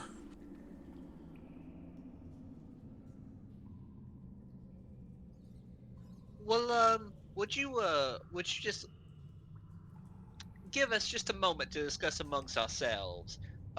You seem like a trustworthy lot, but at the same time, we've been through quite a bit, and as you could understand,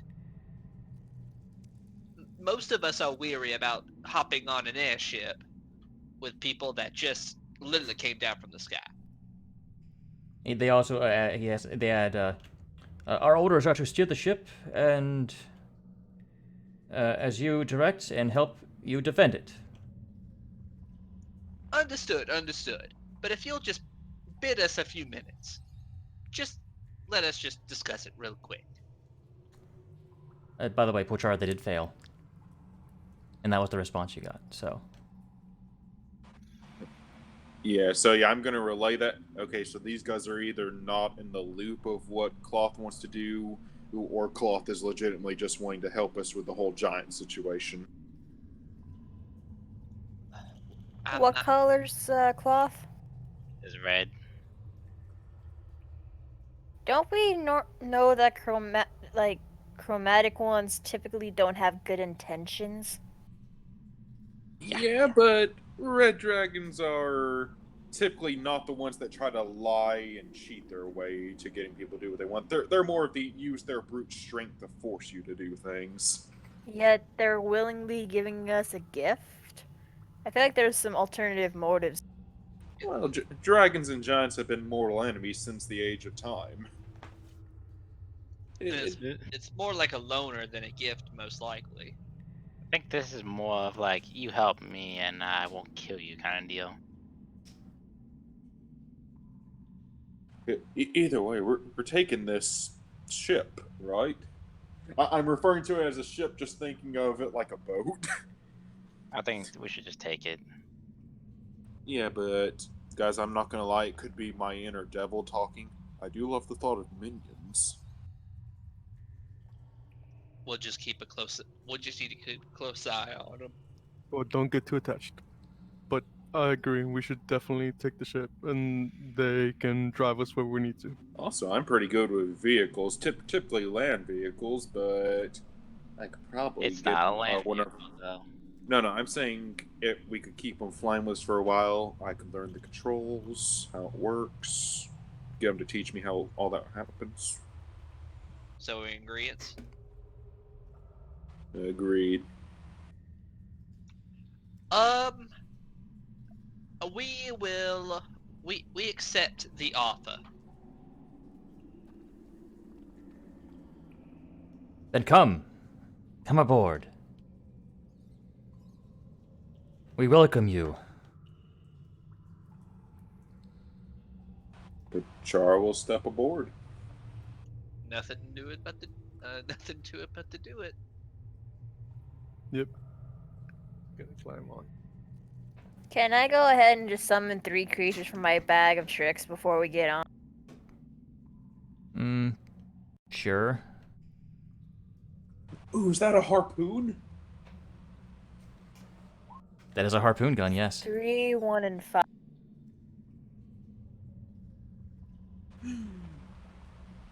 I'm not great at ranged weapons.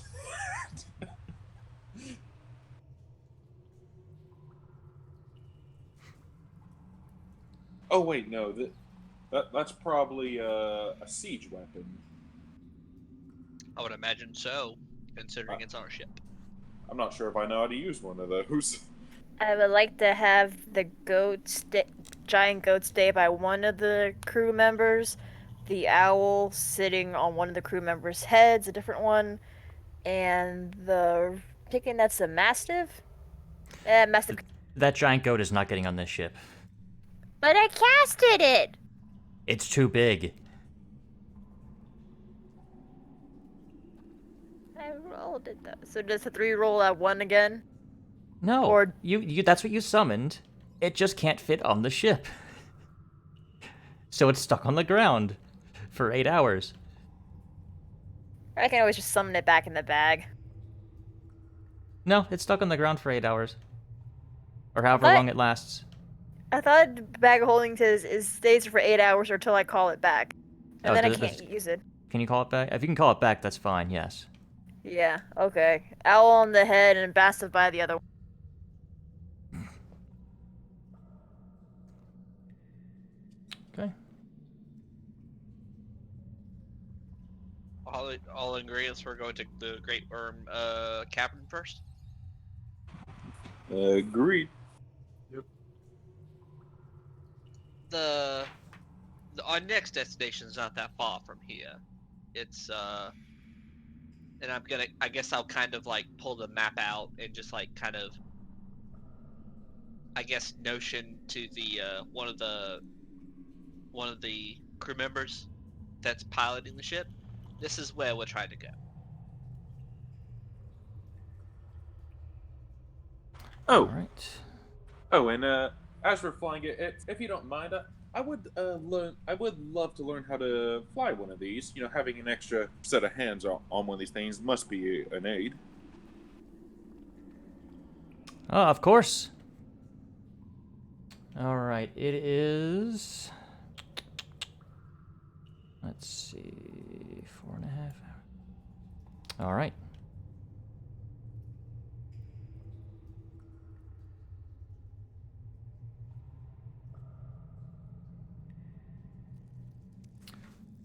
All right. Great Worm Cavern.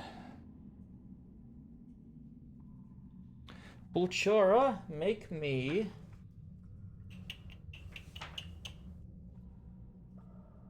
an intelligence check.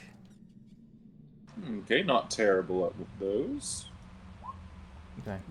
10. You're starting to learn a little bit how they do it, but you're not getting a full grasp of it yet. Fair enough. Since Badger likes learning and studying, can she try to learn from afar with disadvantage? The problem is, because he already rolled and you didn't call it before the roll, today I'm not allowing it. Can I also help, but not with the intent of learning?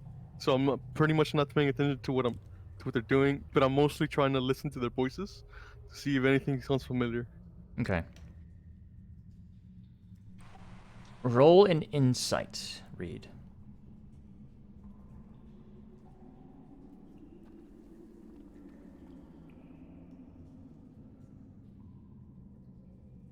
$19. You don't recognize any of the voices. But from your past, you know that you definitely need to keep your... Well, you're wary just because of the background there. It takes you guys 4.5 hours.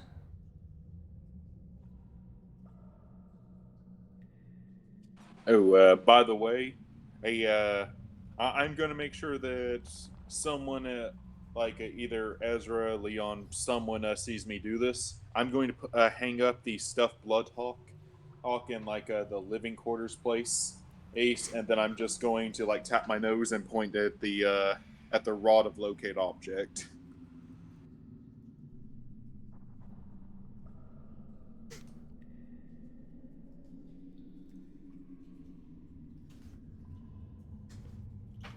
Red stuffed Bloodhawks are rare.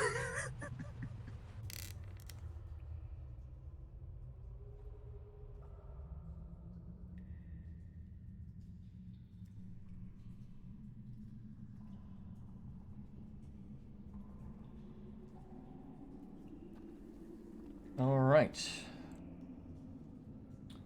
Yeah, it takes a little bit, but you guys do find the an opening in the cave in the ice.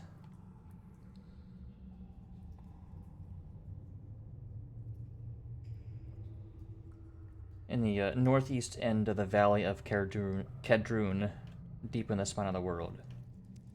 Thick ice hangs above the pillared entrance to the cavern. What do you do? While we're down there, is there any way we can contact you guys while you're flying the ship?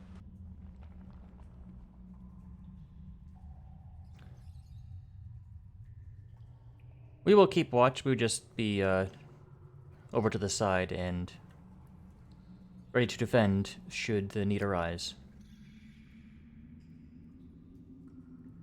Right.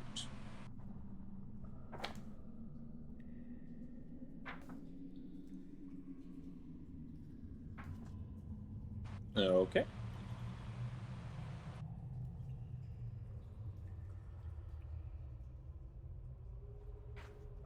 So, safest landing spot, I'm guessing?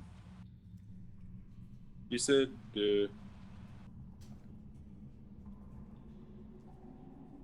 Or are we just taking that ladder? Oh, we can drop you off at the ledge if you need be. Okay. That sounds good to me.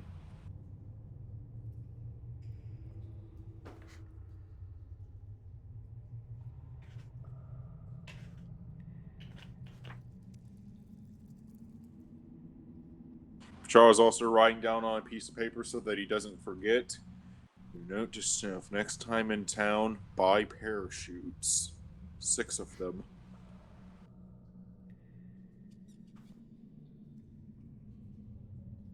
Okay, so assuming they lower the ship down, we hop out, and now we're in front of this large entrance.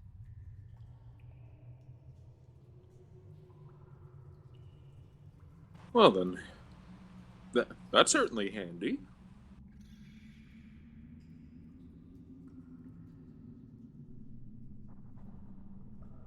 We just need to keep Alright. an eye on those. By the way, from what Oh, I jeez. saw, does it look like the ship could be piloted by just one person, or does it require 2 people? It does look like it requires 2 people, however, you have not yet gotten down exactly what needs to be done. Okay. But yeah, we're all agreed as soon as I pick up the ropes of everything that's needed to do up there. Yeah, I'm just gonna make like a throat slitting motion with my thumb. Right. I'll help you learn. I'm not gonna. I'm not gonna jump on that train just yet. Let's just keep an eye on them for now. Fair enough. Who knows? Maybe what they claim is true, and I would rather not go about doing any of that before and possibly make the dragon we're making that we're helping out angry at us. Well, He probably won't get angry because he just wants us to complete what we're doing already. I'm not gonna lie. We are ants compared to an ancient dragon. More the reason to watch what we do. Right. Fair point. Fair point. So then, Worm Cave Cavern.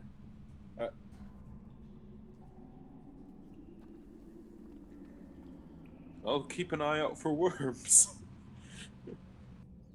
Especially giant Alaskan bullworms. All It right, was as you great. guys near the cave entrance,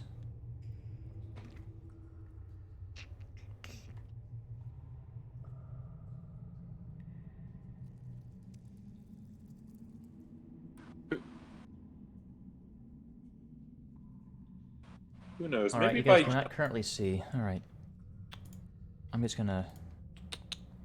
Didn't know this one had fog of war active. Oh, it has dynamic lighting. That's why. Turn that shit off. who knows? Maybe by giant worms they mean giant in comparison to second. worms. I'm going to fix this real quick. I was gonna move you to one map and then act back. There we go. Like worms the size of snakes. Still a scary thought, but We're not supposed to be able to see all the map, correct? No, you're supposed to now. Oh, okay. You see some people getting spears ready to huck down at you, so roll initiative. By the way, each square is 50 feet, so you kind of have to move your token and right-click to kind of get the right amount moved.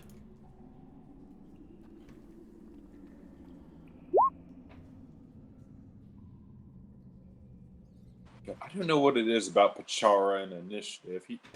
It's like one of the big things he's good at.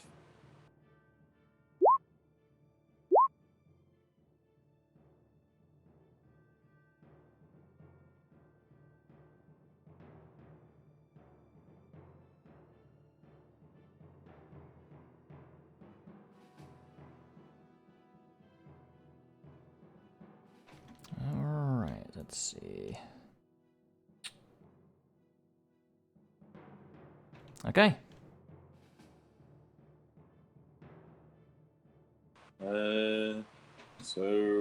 Ooh, yeah, they're far. Yeah, they're far.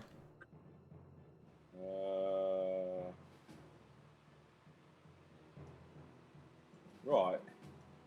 I guess I'll move to right there. Those are like 70-foot high ledges, so. Yikes. Actually, as you walk in, make a dexterity saving throw. Or an acrobatics check, I'm sorry. Sure thing. Acrobatics.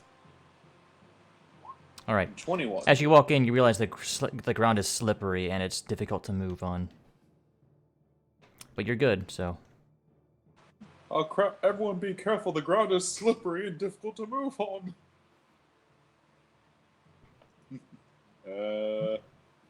Huh. Really not much I can do from this far away. I guess I'm just gonna move another 30 feet. Okay.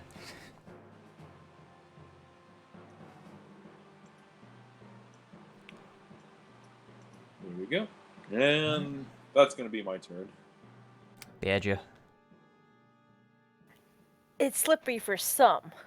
I'm gonna have her do the dash action to move 80. Alright, make an acrobatics check for Ruby. Do I have to since I have that ranger ability? This is not difficult terrain, this is something else. Oh! Well, shit. This is to prevent yourself from slipping. So it's not difficult terrain? No. What am I rolling? Acrobatics for Ruby. What is acrobatics? I have athletics on here, but I'm not sure what acrobatics is. It should be on there. Should just be Dex for a NPC. Yeah, or it'll be Dex, yeah, because I don't think she has proficiency in that. Alright, you're good to walk, good your full movement with it.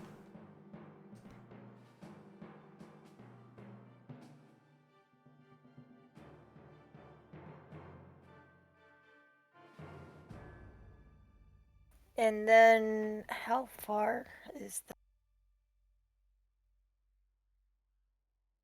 They're in range, but disadvantage to hit. The only one you can currently see is this one. Alright, let's try disadvantage. I mean, any shot you don't take definitely misses, right? Yeah.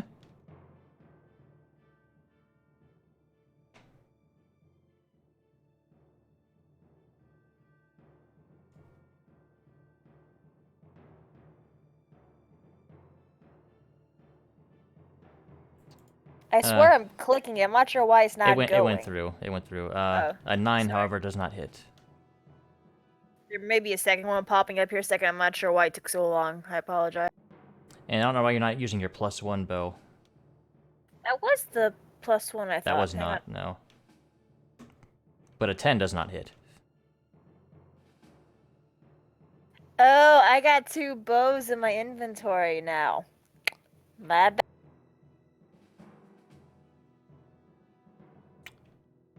Yeah. Alright, Ezra. I turn to Leon.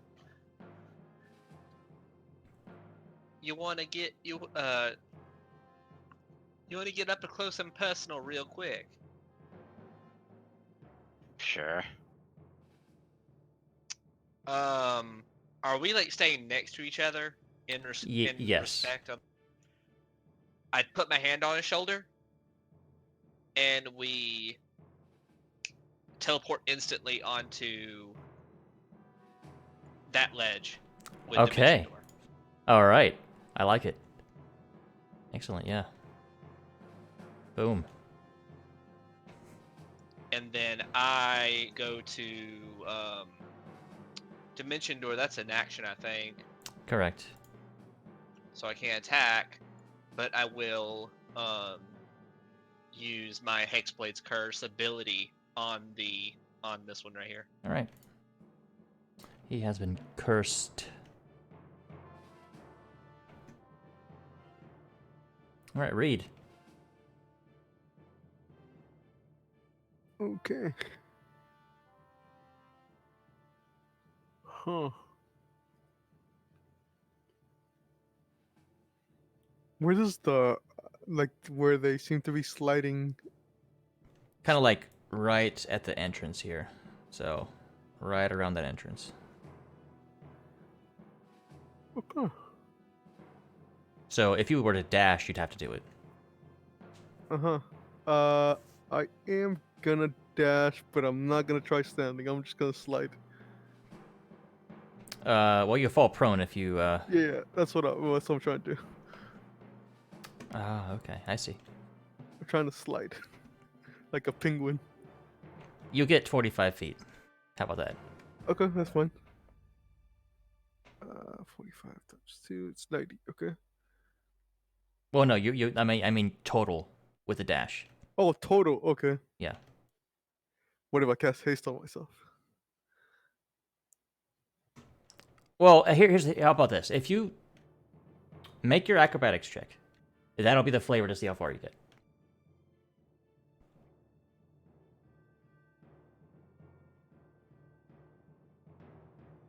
14. Okay, you can move your full, however much, and do whatever you want. Okay. 60.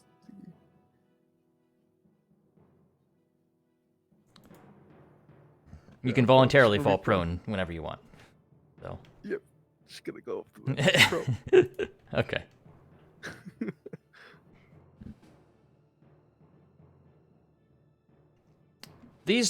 They were not expecting you to pop up right behind him. All right, so two-handed, one for Ezra. It's a 17, which I believe misses, That does miss. and against Leon.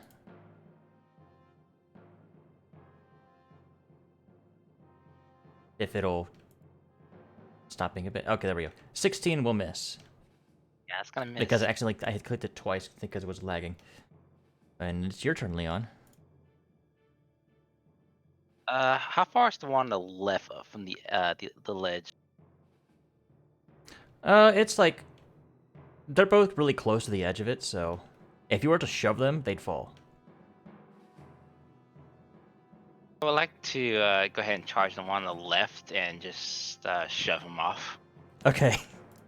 Make an athletics check.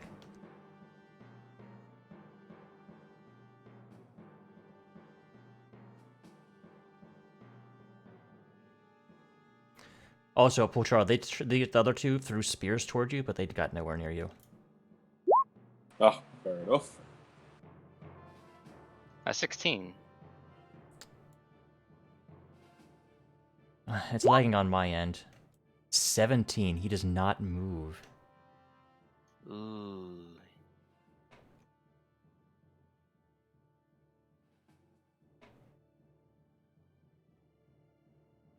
As a bonus action, I'm just gonna go ahead and cast Shield of Faith. All right. You got +2 AC. Pulchara. Gonna move 30 feet. Make a acrobatics check. Sure thing. You're good? 17. You're good. Okay. Okay. And yes, within range. I I'm going to assume these two have that taken care of, so I'm just going to focus on these. Double Eldritch Blast that. All right. Okay. And Eldritch Blast. Hit. And Eldritch Blast. Hit. Okay. Boom, boom. 6 force damage and 10 force damage. All right, one's dead. Well, that's gonna be that's gonna be my turn. All right, Badger. You can see them all now. All of them are visible for you.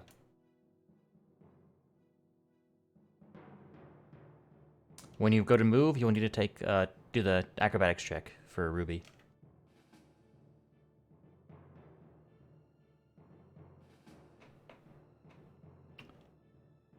So her dexterity check. I think I clicked it, but just give it a second because I think it's kind of delayed right now. I'm not sure why, but I'll hit it one more time. All right, we'll use the first one if multiple pop up. All right, yeah, you succeed. Sure, you're good. And they're still just outside our range of the outer range. I mean, I don't know why it's so lagging today. I think roll 20. 9 won't hit.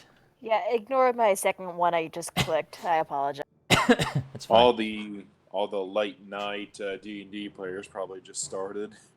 Maybe, who knows? Yeah, Ezra. I'm gonna kind of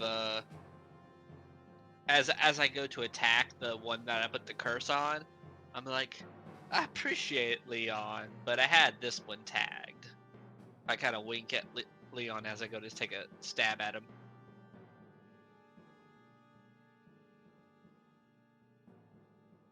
All right, the second one definitely hits. First one misses, however.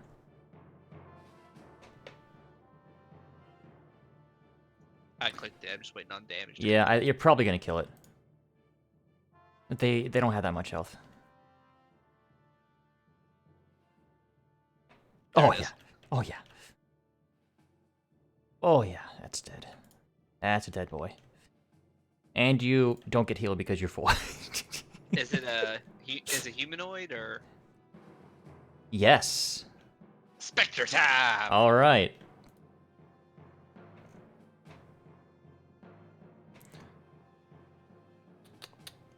Let's see. Bob. On the other side, resize him. This one is Jim. Oh, this one's Jim. Okay. It's a different soul. That's fair. Can that act on your turn? Or It has its own initiative. okay, so roll its initiative. If it's after you, then hell, it'll get its turn. Yeah, just pulling up the stats here.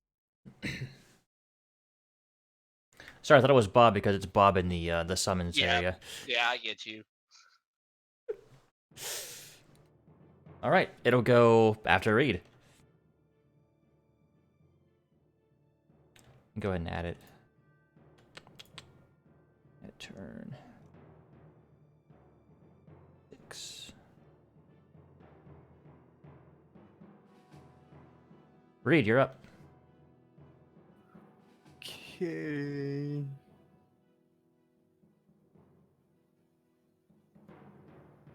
Gonna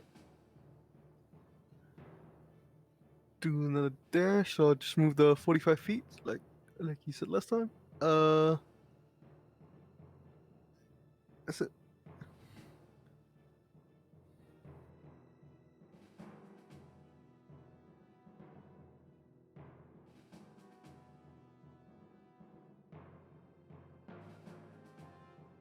I think that's my turn. Yeah, that's my turn. Okay. What's the Spectre do? The Spectre is gonna, as soon as it decides to load the page up, it's gonna attack. It's going to use its life drain ability. All right. Has it loaded yet?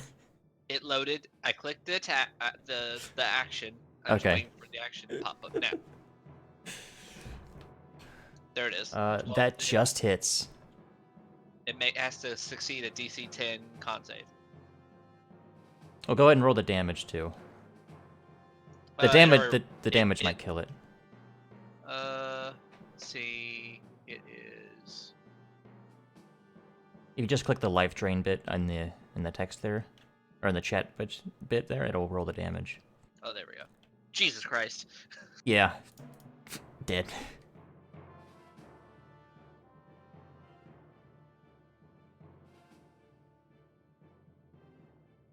It's dead, Jim. Good job.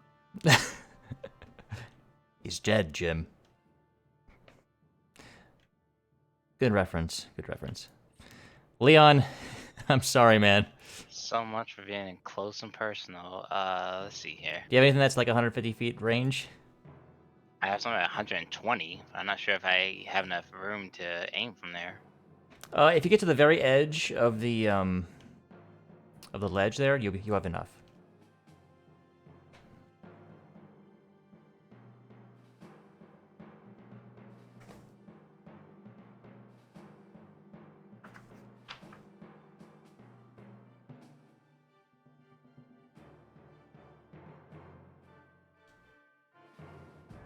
Yeah, I'll try.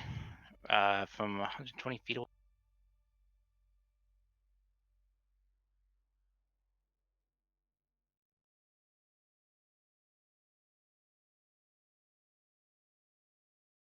Oh, yeah, that hits. And you got 2 more too.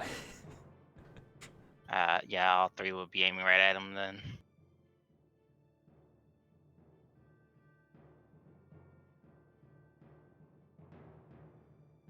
Ah. Hits. All right. That hits, and that's even minimal damage will be enough to kill it. Sweet. All right.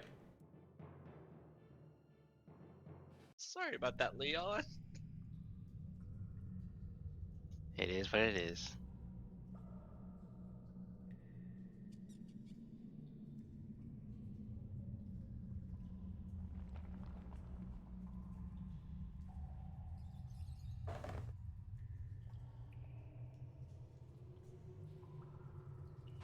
Checking to see if I have anything kind of sharp. Nope.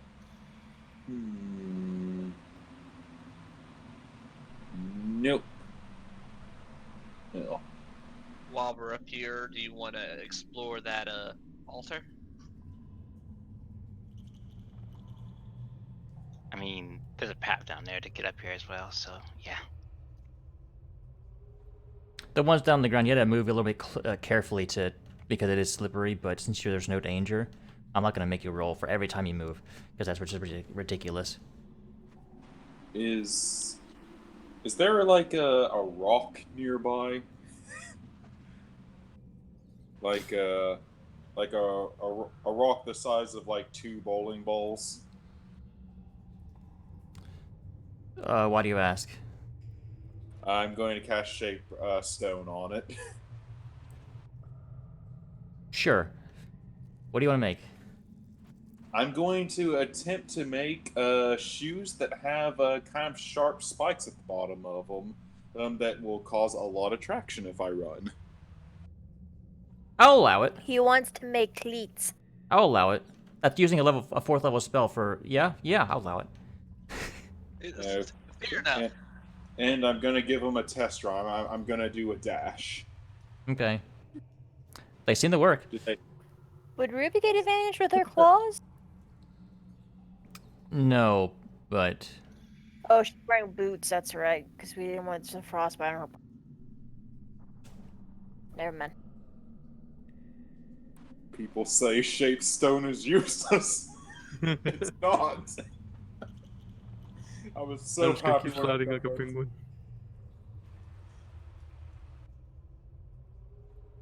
I don't think Fish was prepared for the dimension door. I'm Hey, gonna... you're using your shit to, Hey, Ruby. Huh? Here, hold this rope for me. Okay. I want Ruby to run as we pull him along on the ice. Okay. Nice. Badger, if you don't have inspiration, take it. I never have inspiration. Yeah, I got one. Well, yeah. Welcome to my world. Just hold on tight, Reed. This is really fun. All right, up there, you guys. Let's see. Rising from the back of the cavern is a triangular promontory on a ice face covered rock, 120 feet above the cavern floor at its peak. Thereupon stands an altar of frost-covered stone, carved in the shape of a coiled serpent with great wings.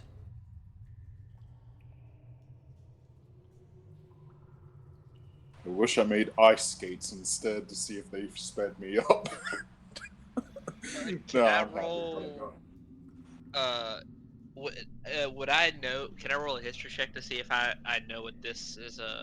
This sculpture is referring to. You can roll a religion. Would I recognize the creature? You would not. Okay, I'm not proficient in religion, but I will give it a shot.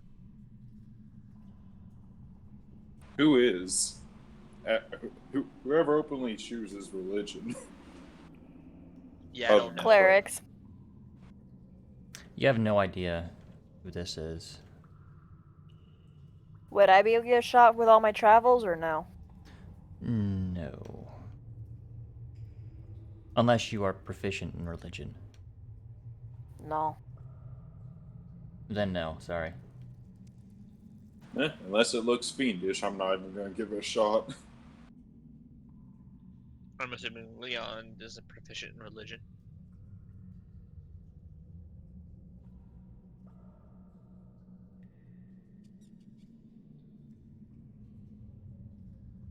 Leon, as you approach the altar, you hear a voice. The great worm tribe has fallen under the sway of an evil chieftain named Wormblood. Hunt down and slay them. Champion, you will be rewarded for your good deed.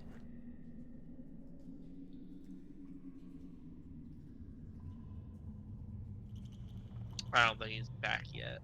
Oh, he went somewhere? Yeah, he in the Discord he said that he'd be back in a minute. Oh, well, I don't have that active right now. I have that below the other screen.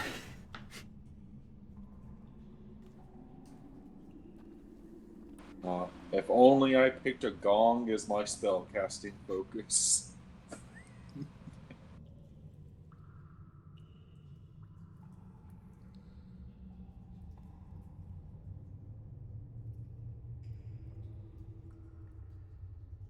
I'm trying to see where's a way to go.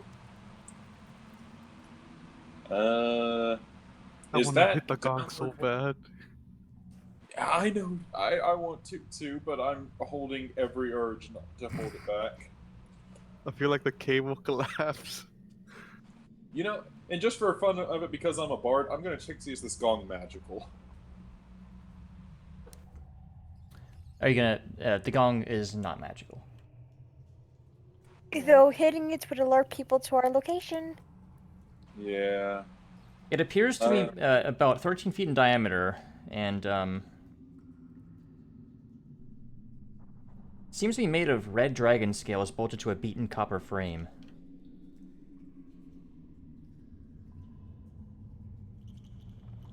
Huh. Seems this might be what you're here to find. Oh. Alright. Hey, guys, I found it. Found what? This is the thing we came here for. Can't be that easy. Is it that easy, fish? Touch it and find out.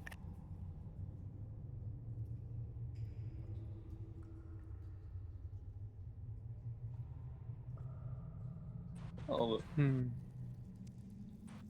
Oh, by the way, Leon's back. This is Yeah. the thing we needed for the Giants thing. Yeah, that appears to be it. Yeah, this is it, you guys. We found it. I'm gonna start like tying it to my back. Leon, when you had approached the altar, you heard a voice in your head. Oh joy. Oh, they said the great Warmblood tribe has fallen under the sway of an evil chieftain named Warmblood, and it asked you to hunt down and slay them. And promise, and we will reward you for your good deed. When you looked at these warriors, the people that you killed, they kind of trace similar to the ones that in the Eye of the Allfather that you saw.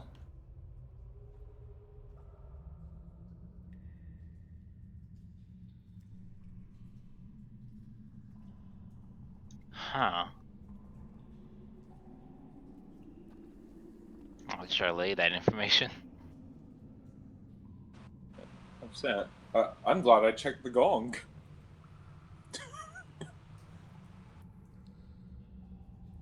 Interesting. So those what we thought were just uh bandits of sorts, or could be possibly a part of this corrupted group then? I just shrug.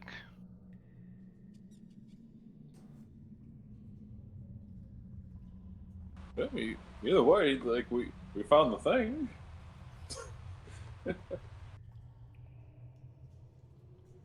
Did we want to accept this mission, or do we want to just keep collecting these artifacts? I'm still very confused about what exactly the goal is about this mission. I feel like They- there's more still. Yeah, there is. This is just one of like 9. No, I mean to the whole place we're at right now. It probably is. Well, there might be. But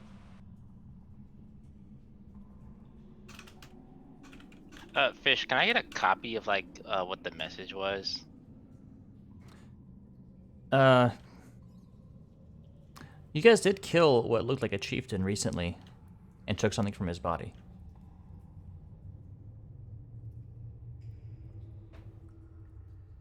That would be in the bag of holding, I'm assuming. Oh, take a look. I think Griswin took it.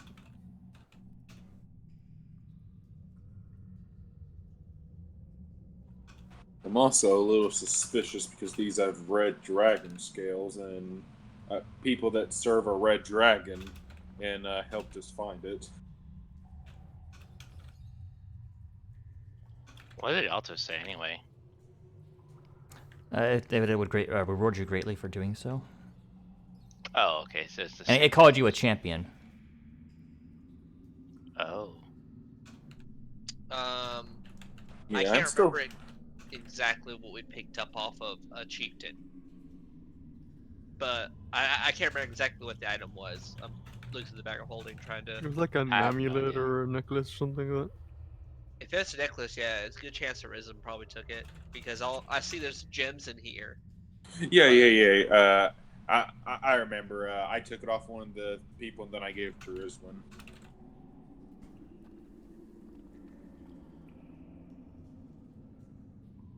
So yeah, Rizwan definitely has it then. I'm still confused about the altar mission. Like, what exactly is it that it wants us to do? It wanted us to hunt down a chieftain that corrupted the Bloodworm clan or something. Oh, is he here? I'd definitely be up for like rewards. But Fish just said that we recently fought a chieftain and took something off his body, so he's alluding to that we probably did that already. Oh, all right. I will ask Rizwin to hold the amulet near the altar. Because she is with you guys, and she does so in. The altar almost seems to glow for a second, and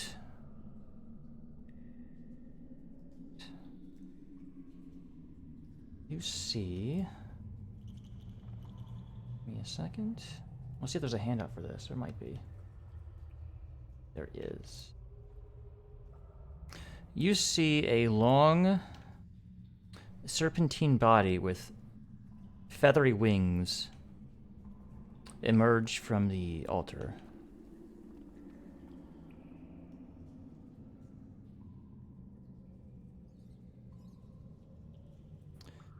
I put show to player, so I'm hoping it goes through. I see it. Oh, well, I didn't see the... I think it's lagging real bad, but... I see the token, I don't see a handout, if that's what you were talking about. I did give a handout. There it is. Oh, there it is. Oh, Ooh, I love these things. Badger has a new pets want. No. She can want all she wants, doesn't mean she's gonna get one. Does Pachara know what these are? Make a religion check.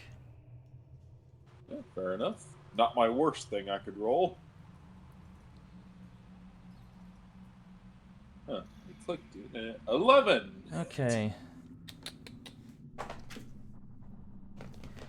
Unfortunately, you don't know much about what this creature is. Oh, it's a religion thing, not a nature thing? No. Pachara will just yell snake and hide behind the gong. Would she be able to try her now? I'd say no. Unless only people that are proficient with religion and Potria had asked specifically, so. Yeah, I'm kind of on the opposite side of what they are, so...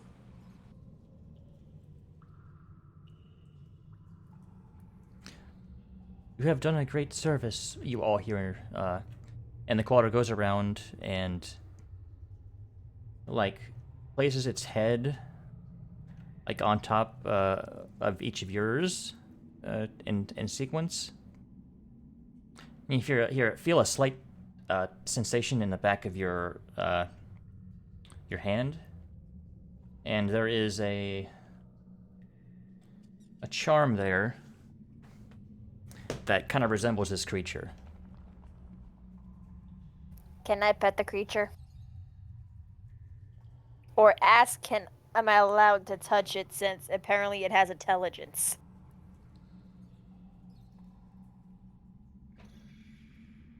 A constant reminder of this fear of snakes.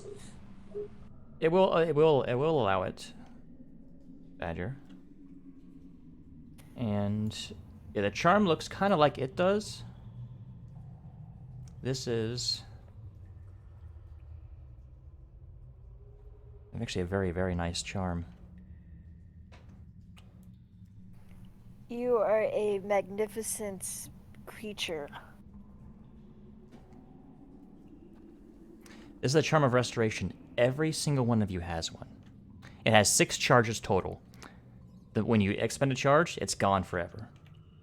You can use it to cast greater restoration using 4 charges, or lesser restoration using 2 charges. Oh.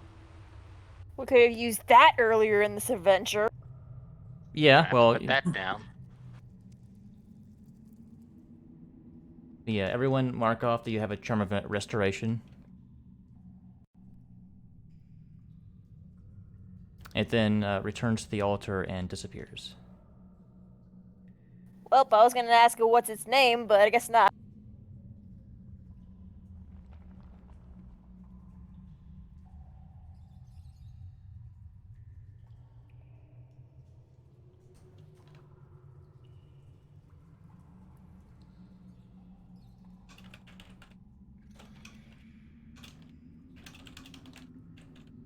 Okay, I got it written in.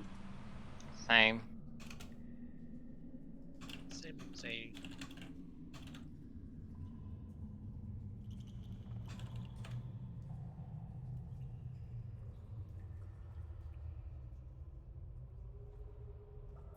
All right, you guys have located the gong.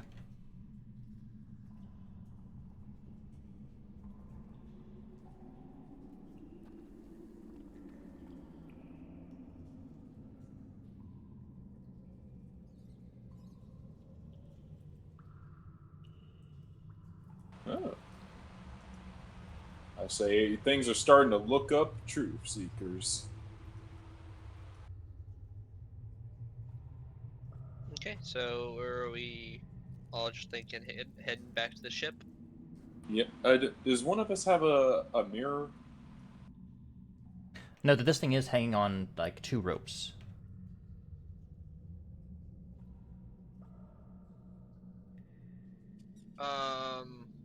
Okay, so how big is this gong? Is it just like normal? It is Is it like 13 feet in diameter. okay? Here's a better question. How heavy is it? 250 pounds. Yeah, someone's gonna have to help me carry this. Reed, if you want, I'm if you pulling can Reed shrink on it a down, rope. if you can shrink it down, I can just fly it up there.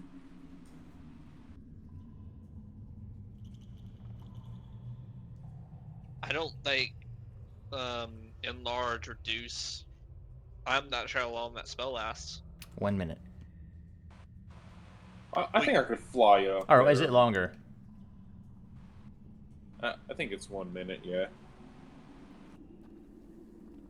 With fly, you can get 120 feet. If you could easily make it onto the ship with that within a minute if you fly. I'm up for that. If you want to work with me on that, Reed?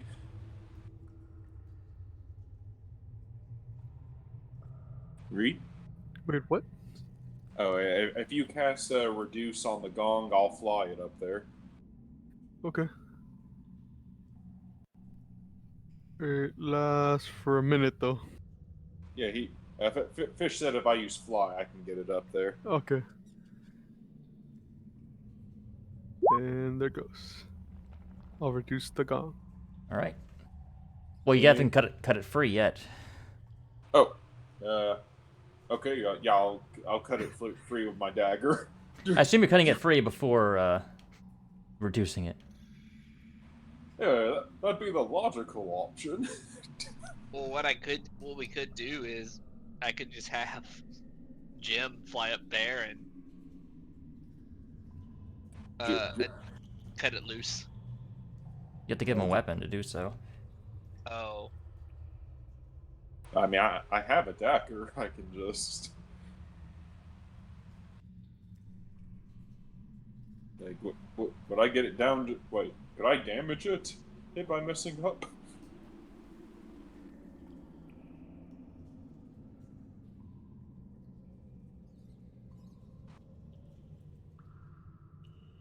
Hey, does anyone want a pair of stone snow boots permanently? can you slide your foot out of there? Isn't it? What? No, I have stone snow boots I just made. I'm saying, like, if anyone else wants them. I have a lot of stuff already. They're not the most comfortable. It's a function over comfort thing. They are a bit awkward.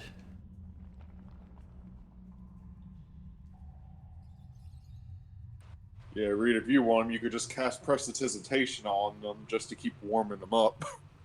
That's true. I bet they'd be like heated stone at like at a hot spring.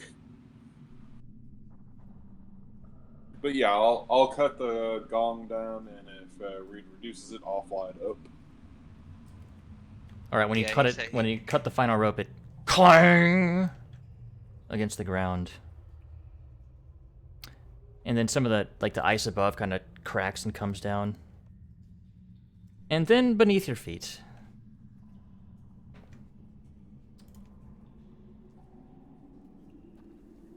Whoops. I will have to face palm. As bursting to the ground, you are pushed aside Reed and Volchara. 3 smaller versions of what you had fought earlier in the cave, or in the Eye of the Allfather. Seem very hungry and looking for a snack.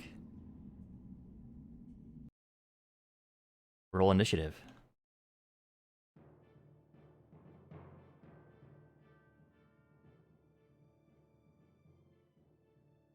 Of all times for me to goof.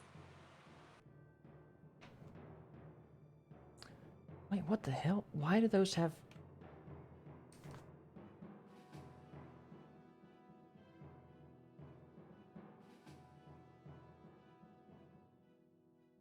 Why the fuck does Roll20 think they have 26 health?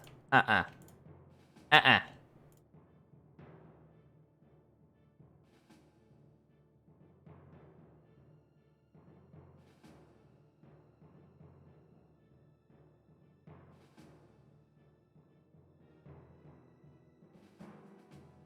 Need to fix this.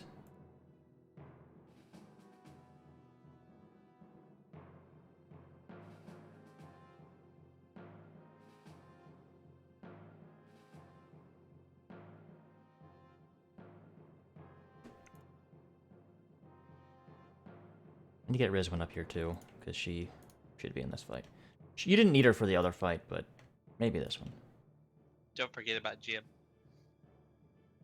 Well, oh, right, because I have to manually at you. Well, one you could have done, but okay, let's see.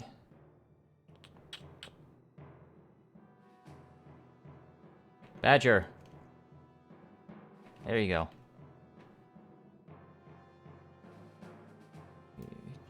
Jim got 19, nice.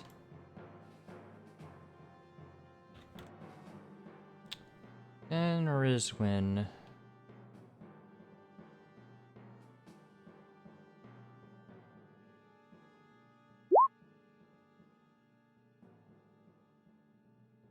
Badger, you're first, and it's right up in your face.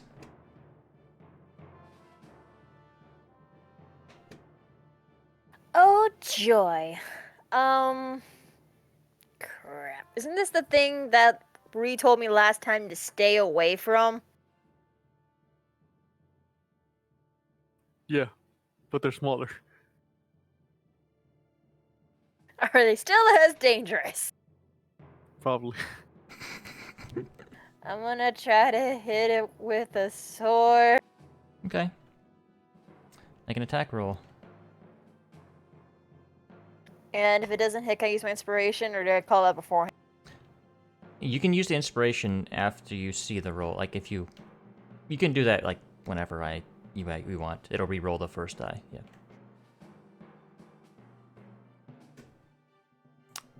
Did you want to use it? Yes, please. Okay, that's gone now. That hits. Roll damage.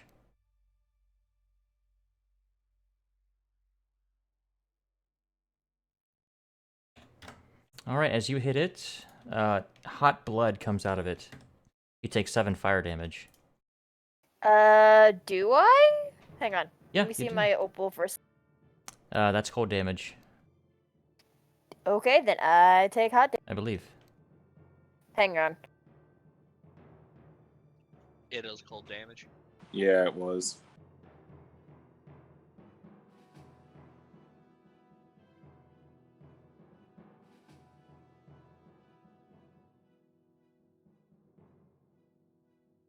Yeah, never mind.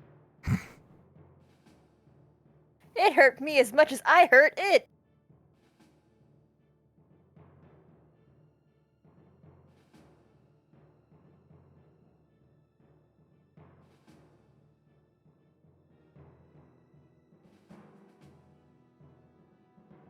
All right, is that you? I would like to move, please. Okay. Having Ruby disengage. Oh, yes. That's it. All right. Jim. Jim loads over and attempts to hit it with electric. All right. That hits. 10 necrotic damage, and it must succeed a DC con save of 10. We're not worrying about that because these things aren't going to heal. It takes 6 fire damage reduced to 3. It does have temporary hit points, by the way. I don't remember what the amount is. But it deals damage.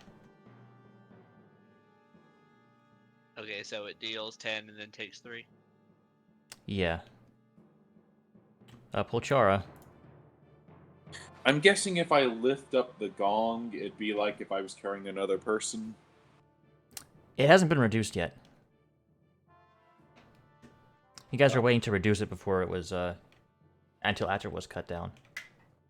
Okay, what I was gonna ask was, if I cast Thunderstep, could I teleport the gong as if it was the second person? No. But it will get you out of a hairy situation very quickly. But I'll damage the gong. Ooh.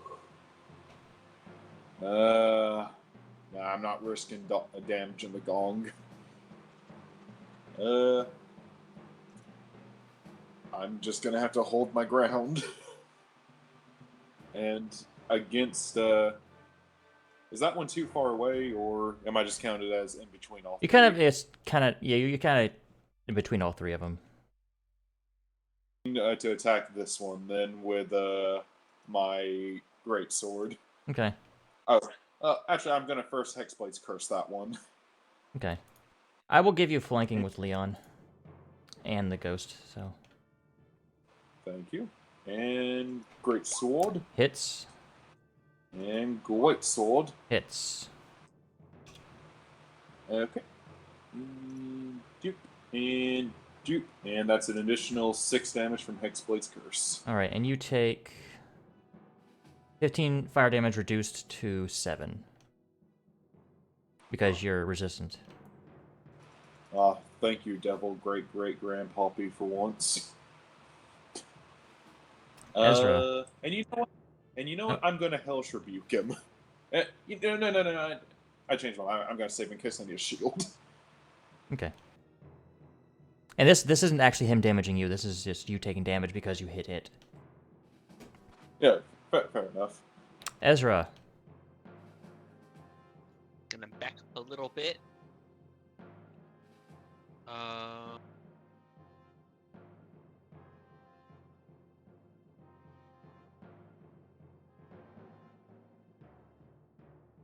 Oh yeah, pretty easily.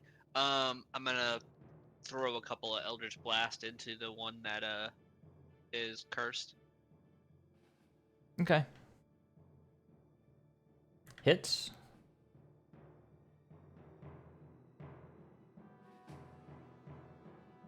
Hits.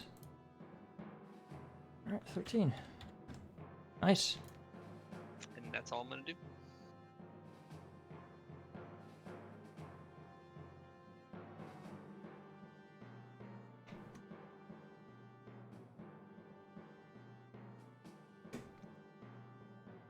Ah, Pulchara, I am sorry.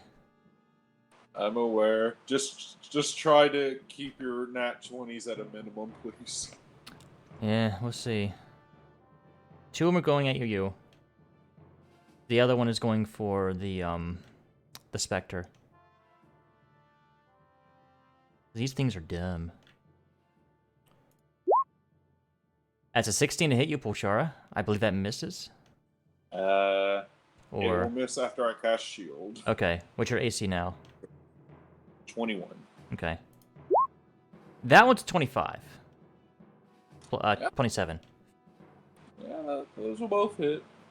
You take 20 piercing damage and 6 fire damage reduced to 3 for a total of 23.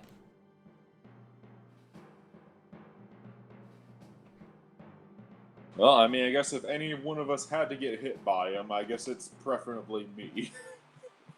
And for the Spectre, that 22 to hit for a total of 27 damage reduced to 13 because it's not magical and it's fire damage, and they're resistant to those.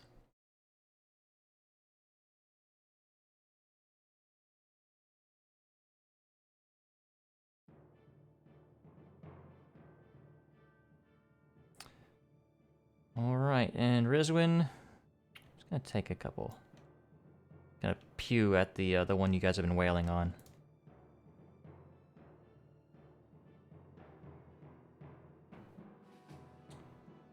Do. Doesn't hit, unfortunately. Actually, that just misses.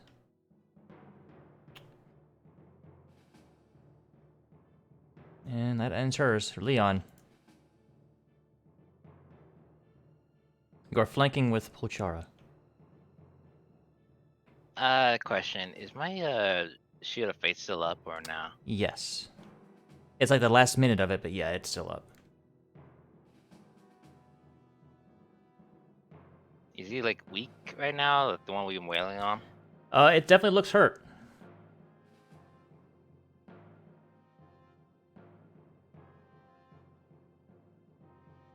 Alright, I'm just gonna attack it then.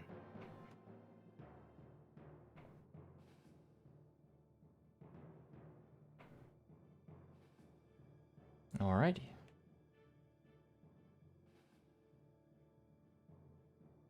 That hits. Alright. 9 damage. And you take 11 fire damage. Jesus Christ. Oh, there is a 1 in there, so I'll just roll. Roll that. Yeah, okay, yeah. Did I roll both or just the one? Just the one.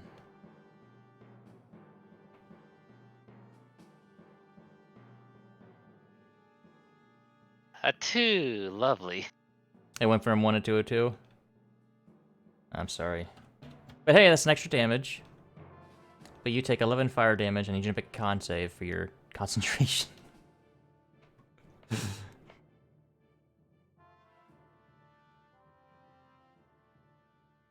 Alright, you're good. Reed. Mine melee range? No, you're just outside of it. No, actually, yes, you are, because you were pushed out of line there. Yeah, that's why. I moved my token a little bit back because I didn't know how far I was pushed. Yeah, you're in I melee with imagined I him.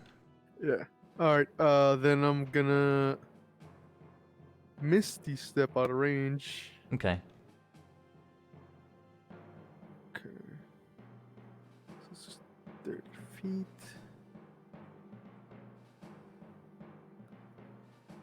Oh shit, I moved a little. It's around there.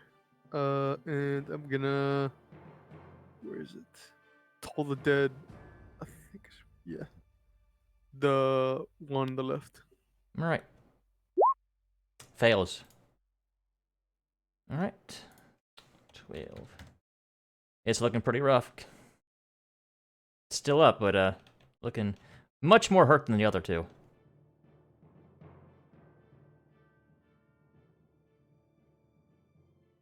That's my turn. Badger.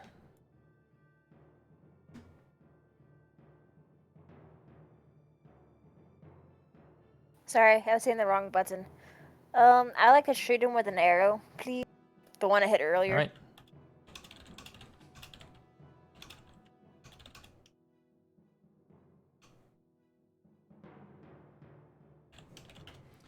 Alright, which one? Again? I'm sorry. Well, it doesn't matter, because that, unfortunately, just pings off its hide. Okay. Alright. That's I wasn't it. sure if you were, because I didn't see its health go down. Well, you said he had temporary health points.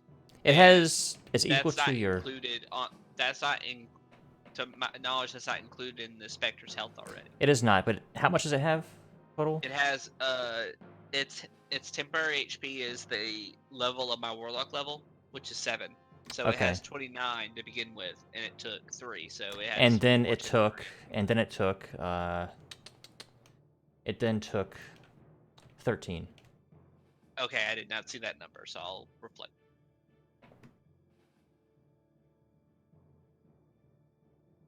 And it's the Spectre's turn.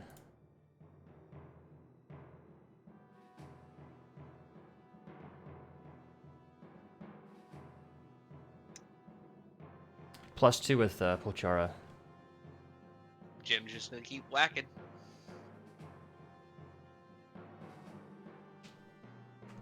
That one misses. its incorporeal form getting just knocked back by this thing's movement. It's writhing. Unfortunate. Volchara, you're up. If it ain't broke, don't fix it. I'm gonna do another great sword. Okay.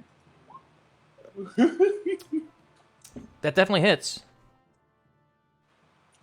Okay. All right, that kills it. So get your how much health you get from that for your curse, and you have another attack. Let's see here. That's 4 plus warlock level, right? That's for you. You're supposed to know how much it is. Yeah, I know. I think that's it. Sorry, this thing's always. I got it written. It's your warlock level plus your charisma Proficiency. modifier. Okay, yeah. Roddy. So then I'm going to greatsword the one to my left. Alrighty. Okay. And just because I can, I'm going to Eldritch Smite it too. Also, you took 4 fire damage after hitting that one. I forgot that. 4 fire damage. Yeah. Okay. So I'm assuming 25 hits. Oh, I didn't see the thing yet. Is it a 25? Yeah, 25 to hit the one to my left. Yeah, that'll hit. Definitely hit. Okay, I'm going to Eldritch Smite him. 13 smite. Alright, there we go. You take 5 fire damage, and you Uh, deal 25 damage. Okay, and finally I'm going to cast a second level healing word on myself. Okay. Uh, Ezra. Wait, why am I using? I'm gonna move up a little bit. Throw an Eldritch Blast at that one. Alright. Alright, the second one hits. 7 force. 7. Alright.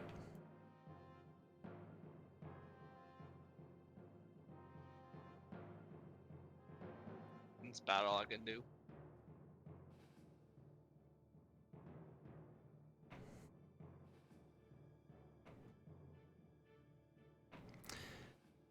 Alright, Polchara. They're fighting over you. That's fair. Sorry, man. I'm fully aware. I'm the one that pissed them off. I'm the one that killed their brother.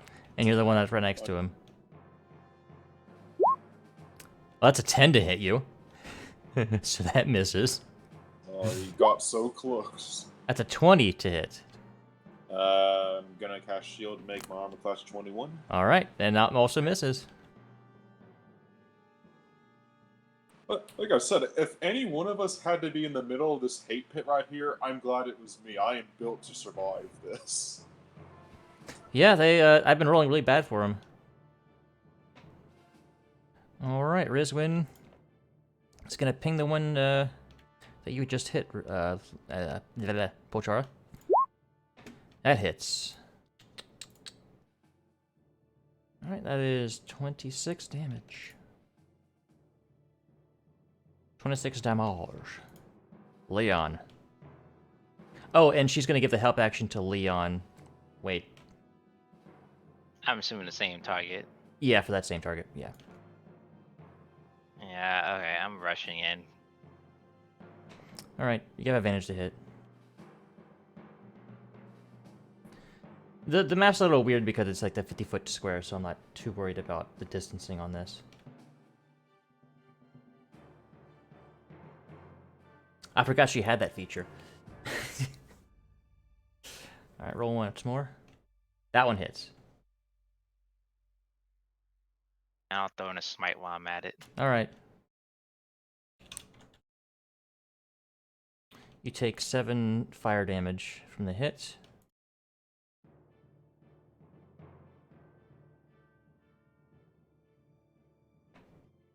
And you finish it off.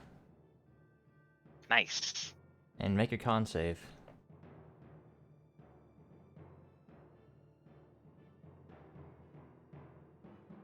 Alright, your Shield of Faith drops. Well, you haven't It been hit did yet, its so... job, though. Yeah, it so- did, yeah.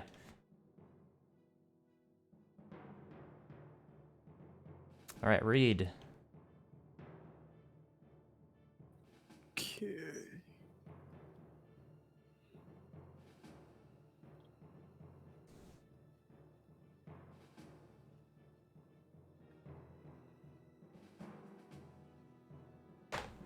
Who's okay.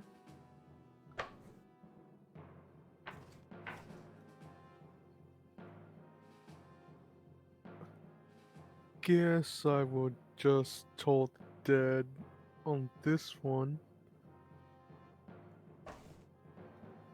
Alright. Fails. Takes 18. Because Badger hit it earlier. And I move a little bit back. Yeah. Badger. I'd like to hit the guy with my arrow if I possibly can. Aye.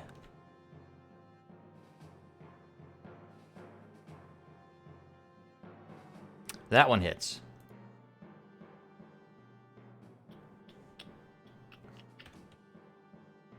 Alright.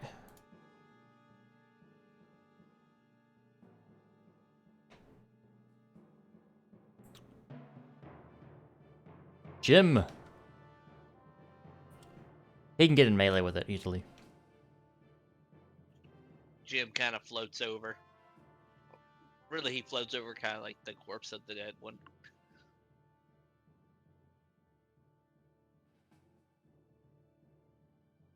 I like how you renamed it Jim. That hits. It's a different soul. I mean, No, I mean like in the sheet itself, you oh renamed yeah. it Jim. 13. He takes 5 more fire damage. All right, Good thing he's resistant, huh? indeed. Pulchara. Yeah, again, if it ain't broke, don't fix it. That one misses.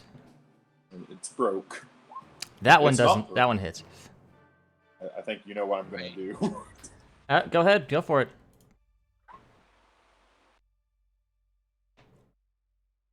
It's still up. It has Oh. 3 health.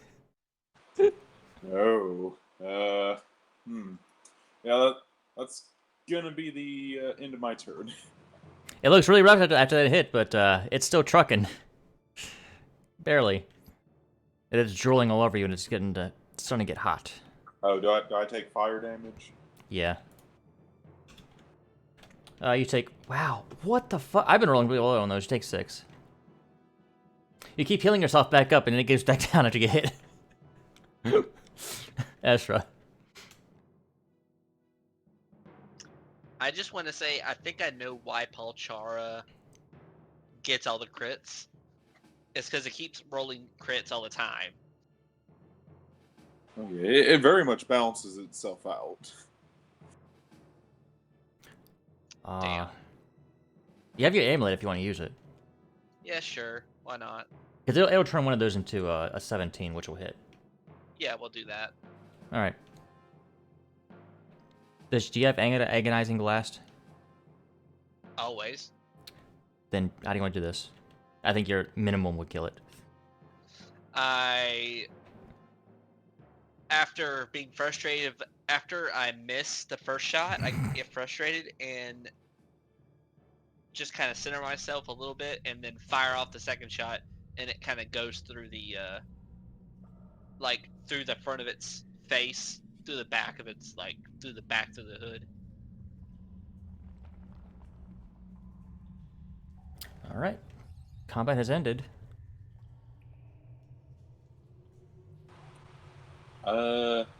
After getting hit by their blood as much as I did, do I know if their blood was just really hot or if it was a fiery aspect of their blood? It's just really hot. I guess there's no point in bottling it then. Yeah, their bodies are heated bodies. If you would merely touch them, you'd also have been burned. Anyway, as you guys are looking over the bodies, both Rizwin and Badger spot some shinies under the ice where they'd come up.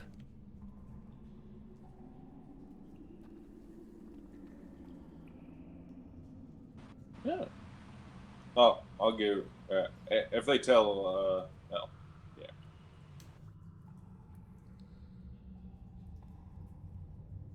You guys called it out.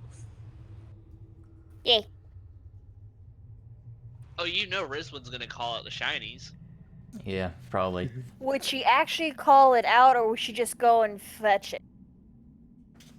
She would probably casually say, "Oh, look, there's some shinies," and then just proceed to go get them. Yeah, who wants to do the search? I don't mind. I'll let the ones that have a better. This Go is ahead. this is just I'm just I'll help out. I'm hinting who wants to make a D100 roll. Ooh. I mean, I'll try. All right. Badger, roll a D100. Okay. Down there, you find quite a few gemstones.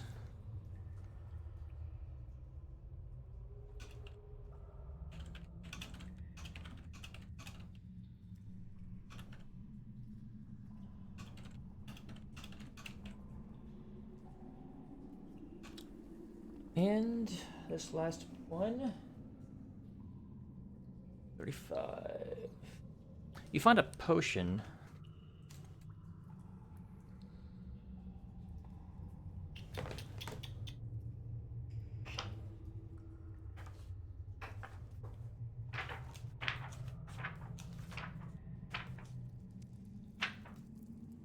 Sorry, I'm just getting a description.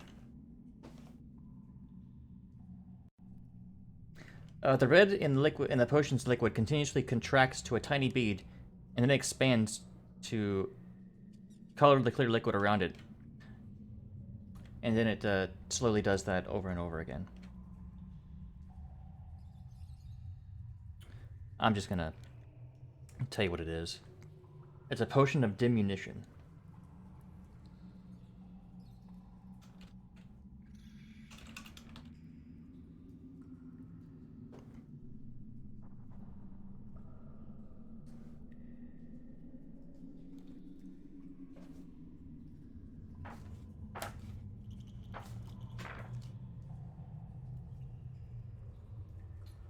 Oh, diminution. My apologies. Ooh. The Corithium is doing a weird glitch thing. What does that do? It's like if you drink it, it's like having the reduced spell cast on you. Oh, okay.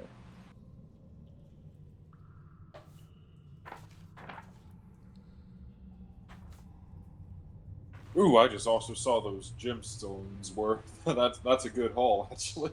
Yeah, 3,000 gold pieces worth of gems. Hell yeah. Oh yeah, we'll toss those in the bag of holding. If someone who doesn't have dyslexia wouldn't mind writing that in there. I'm pulling up the bag of holding right now. Thank you. Let me see if I have that. Yes. Here we go. And it's reduced effect for 1d4 hours. That's pretty nice.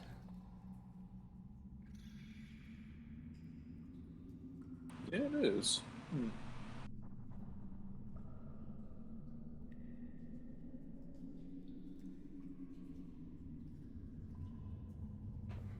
Yeah, that's definitely a good haul. We got the thing we were looking for. We got all these gemstones. We got a potion. I got covered in boiling blood.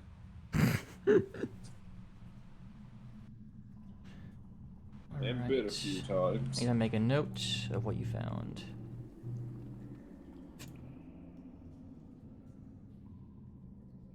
But yeah, one down, you guys.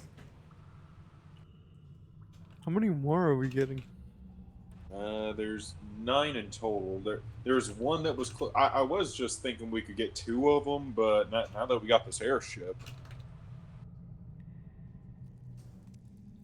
maybe we could expand our goals on that, I guess.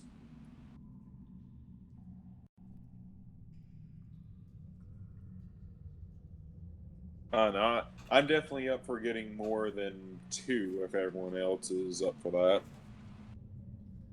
Like 3 or 4. That's just what I want to do. What does everyone else want to do? Are we happy with what we got? Or do you want to get that one that's close to the east or to the close to the west? Or what do you guys want to do?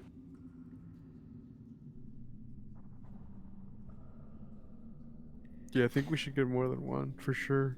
I don't know how many is a good amount, but yeah, if you think 3 or 4 is good enough, I'm fine with that too.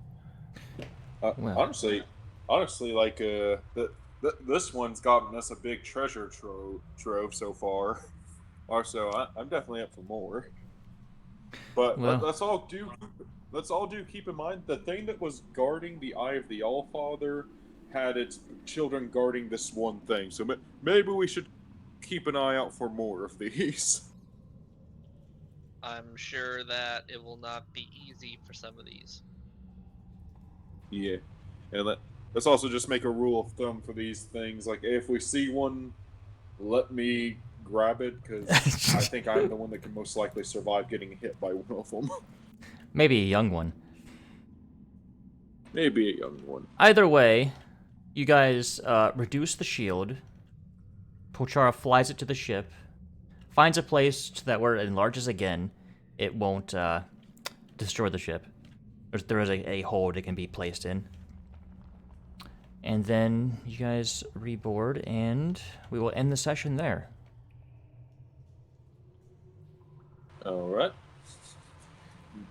Just because I have them, I'm adding stone snowshoes to my inventory.